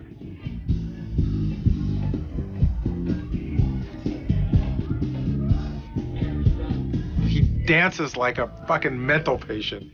And he goes to the Christmas party, he dances like Elaine and Seinfeld. His arms are all over the place, and he's like, hey man, I'm just having fun. And so are we. Hands up, everybody, let's dance! Hands, everybody! I would say a couple of examples of some of my antics outside of the building would be getting captured at Richie and Rachel's wedding, speaking of Lisa G's upcoming book in what some might say is a derogatory fashion. Let me tell you about Lisa G's book. My girlfriend just hit me on the leg as if to say, don't say your true thoughts. I think it's fiction, and fiction means made up. Lisa G, the name sounds familiar. I think she's the one that sits to my left for hours upon hours. I don't think she would say we have a bad relationship, but in all honesty, I am very much annoyed by Lisa G. Reporting live. Photobombing John. Get out of my shot. I would say my relationship with John is strictly professional. I think he's nice. I think he does a very good job but he likes it his way, and that's the way it is, so I don't bother him. That is true. Hey, listen, you know, every once in a while Lisa gets under people's skin, you know. She does. You know, I've had my things with her, but I still want to fuck her. I don't like when I can't get a straight answer. And I think Lisa is very good at playing the game. And when you ask her questions, she's good at dancing around them. Howard declared you must do interviews with Howard TV and allow Howard TV... No, that's not what he said. He said, if I'm using the air to promote an event, then Howard TV needs to be there, and I agree with him. I just heard what he said. I need to just digest all of this. But you're parsing words. You're not. That is what he said. That is not what he said. That's not what I heard. Go back there and ask Gary what he said and Doug what he said. I don't hate Lisa. She just evokes strong feelings of disgust in me. I just get disgusted at some of the things she does. And I may be wrong. Maybe it's not a rational response, but it just drives me crazy, many of the things she does. It's, you know, it's the odd couple. What can I say? Ball busting is an art form around here because there are very few quote-unquote normal conversations. Most of it is ball busting in one way or another, and it starts at 5 o'clock in the morning and it ends until people go home. I would say Ronald Mund is probably the biggest ball buster on staff. Like the Pace likes to get under Kaplan's skin, I like to get under Lieberman's skin. I know how to turn his screws. I blame Ronald for the turbulent relationship that we have. It's because when you walk in the morning, there are mornings when I just say, hey, what's up, Ronnie? Good morning, Ronnie. And all of a sudden, it's... Go fuck yourself. Can you please clarify? No. I'm not clarifying anything. Can you please... No. When do you think you'll have your voice back? After you suck my dick. What kind of spot is it? He told you what it is. Somebody came on it. Ronnie is hands down the most cranky person you'll ever deal with. And take that crankiness and put 5 a.m. into the mix, and it's unbelievable. I'm cranky, I admit it. Don't fucking bother me then, you prick. Here's the question. Well, ask the question already. Are you sick? No, I'm not sick. Do you get manicures? No, we don't. In reality, they say some guys, their cars are an extension of their cocks. Well, I think that microphone is an extension of his cock. What is wrong with you? Are you a psychopath? Look at your fucking suits. What are you using? You're all burnt. What are you using to get the spot Don't out? worry about it. You're trying to start shit that's not here. So your travel schedule has you behind on your hygiene? No, it doesn't have, no, absolutely not. What kind of fucking thing is that? You know how when you get a girl and you shake your cock at the face and you're banging on her tongue and her mouth and all that stuff? That's the feeling I get. That's what he wants. Leave me alone. Away from me. Anything else? No, nothing else. Good night and have a good day. Okay, have a nice day. Thank you. Yeah, kiss my ass. You're not a good reporter. Oh, I'm not? No. I got a list of fucking stories here. He's not good, man. Nice to see you. Nice hair dye job. It came out good this time. Fuck off. I'm setting the record straight. I do not use Just for Men. I do not use any hair dye in my hair. Dye your fucking hair, admit it, and you get your fucking eyebrows waxed. Well, I do get my eyebrows done, but I don't get... Get out of here. Fuck off, dude. He's very fucking vain, that guy. You don't have to like me, but you can say no comment. No I've comment. had many other people not like me. No comment, and I don't like you. I stand by my words. You're a shit reporter. Fucking cock. It's all in good fun around here. The best part of my whole life with him, though, with Lieberman, you know what that is. No. Please. Ronald challenged me to something, getting in the pace car. I did it. I didn't like it. I didn't enjoy one moment of it. I was scared for my life and my being and my existence. Oh, Jesus Christ! He had to know about the pace car. He was fucking investigating and breaking my balls about it. Do you have a new car? Dude, I'm not going there with that. A listener said they saw you in their pace car recently. I really don't care what the listeners say. Leave me alone. Have you taken it out for a spin in the past week? None of your business. Was the top up or the top down? None of your business. And I said, well, if you want to see it, this is how you're going to see it. No! I said stop, dude! The unique thing about the Stern Show is that reporters around here usually become part of the stories as well, like when Lieberman got a low rating on the Ugly app. Joe invented an app that can tell you if you're ugly or not. The app takes measurements off your face. There's like 100 different points it'll take on your face and uses different ratios. The Ugly Meter was early on in my tenure here at the Howard 100 News team. Good. You don't know he can have stupid advertising for that block party. John Lieberman? Yeah. Who's an 18. An 18? I could see that. There is no ain't fucking teen. Yeah, no. It bothered me, I'll be honest. Getting an 18 bothered me. Everybody in the media, to some degree, is vain, and you don't want to be told that you're ugly. That's bullshit. There is no fucking way I'm an 18. It was too tight of a shot. If I had to do it all over again, I would probably temper my emotions a little bit, because the problem around here is once you show weakness, everybody is out to exploit that weakness. Hey, John, what's on your face? What are all the scratch marks? Oh, yeah, you've got No, I was just red scratching my mark. forehead. After I found out this, I was scratching my forehead. I have sensitive skin. But you always can tell when Lieberman is nervous, because he scratches his fucking forehead and the side of his face, and it looks like a cat. He just woke up from fighting with a cat or something. Occasionally, when I tend to get worked up about something, I'll scratch my forehead and like this, and it'll make a red mark. I have very sensitive skin. It'll stay there for a few minutes. It bothered me to the extent that here's why it bothered me.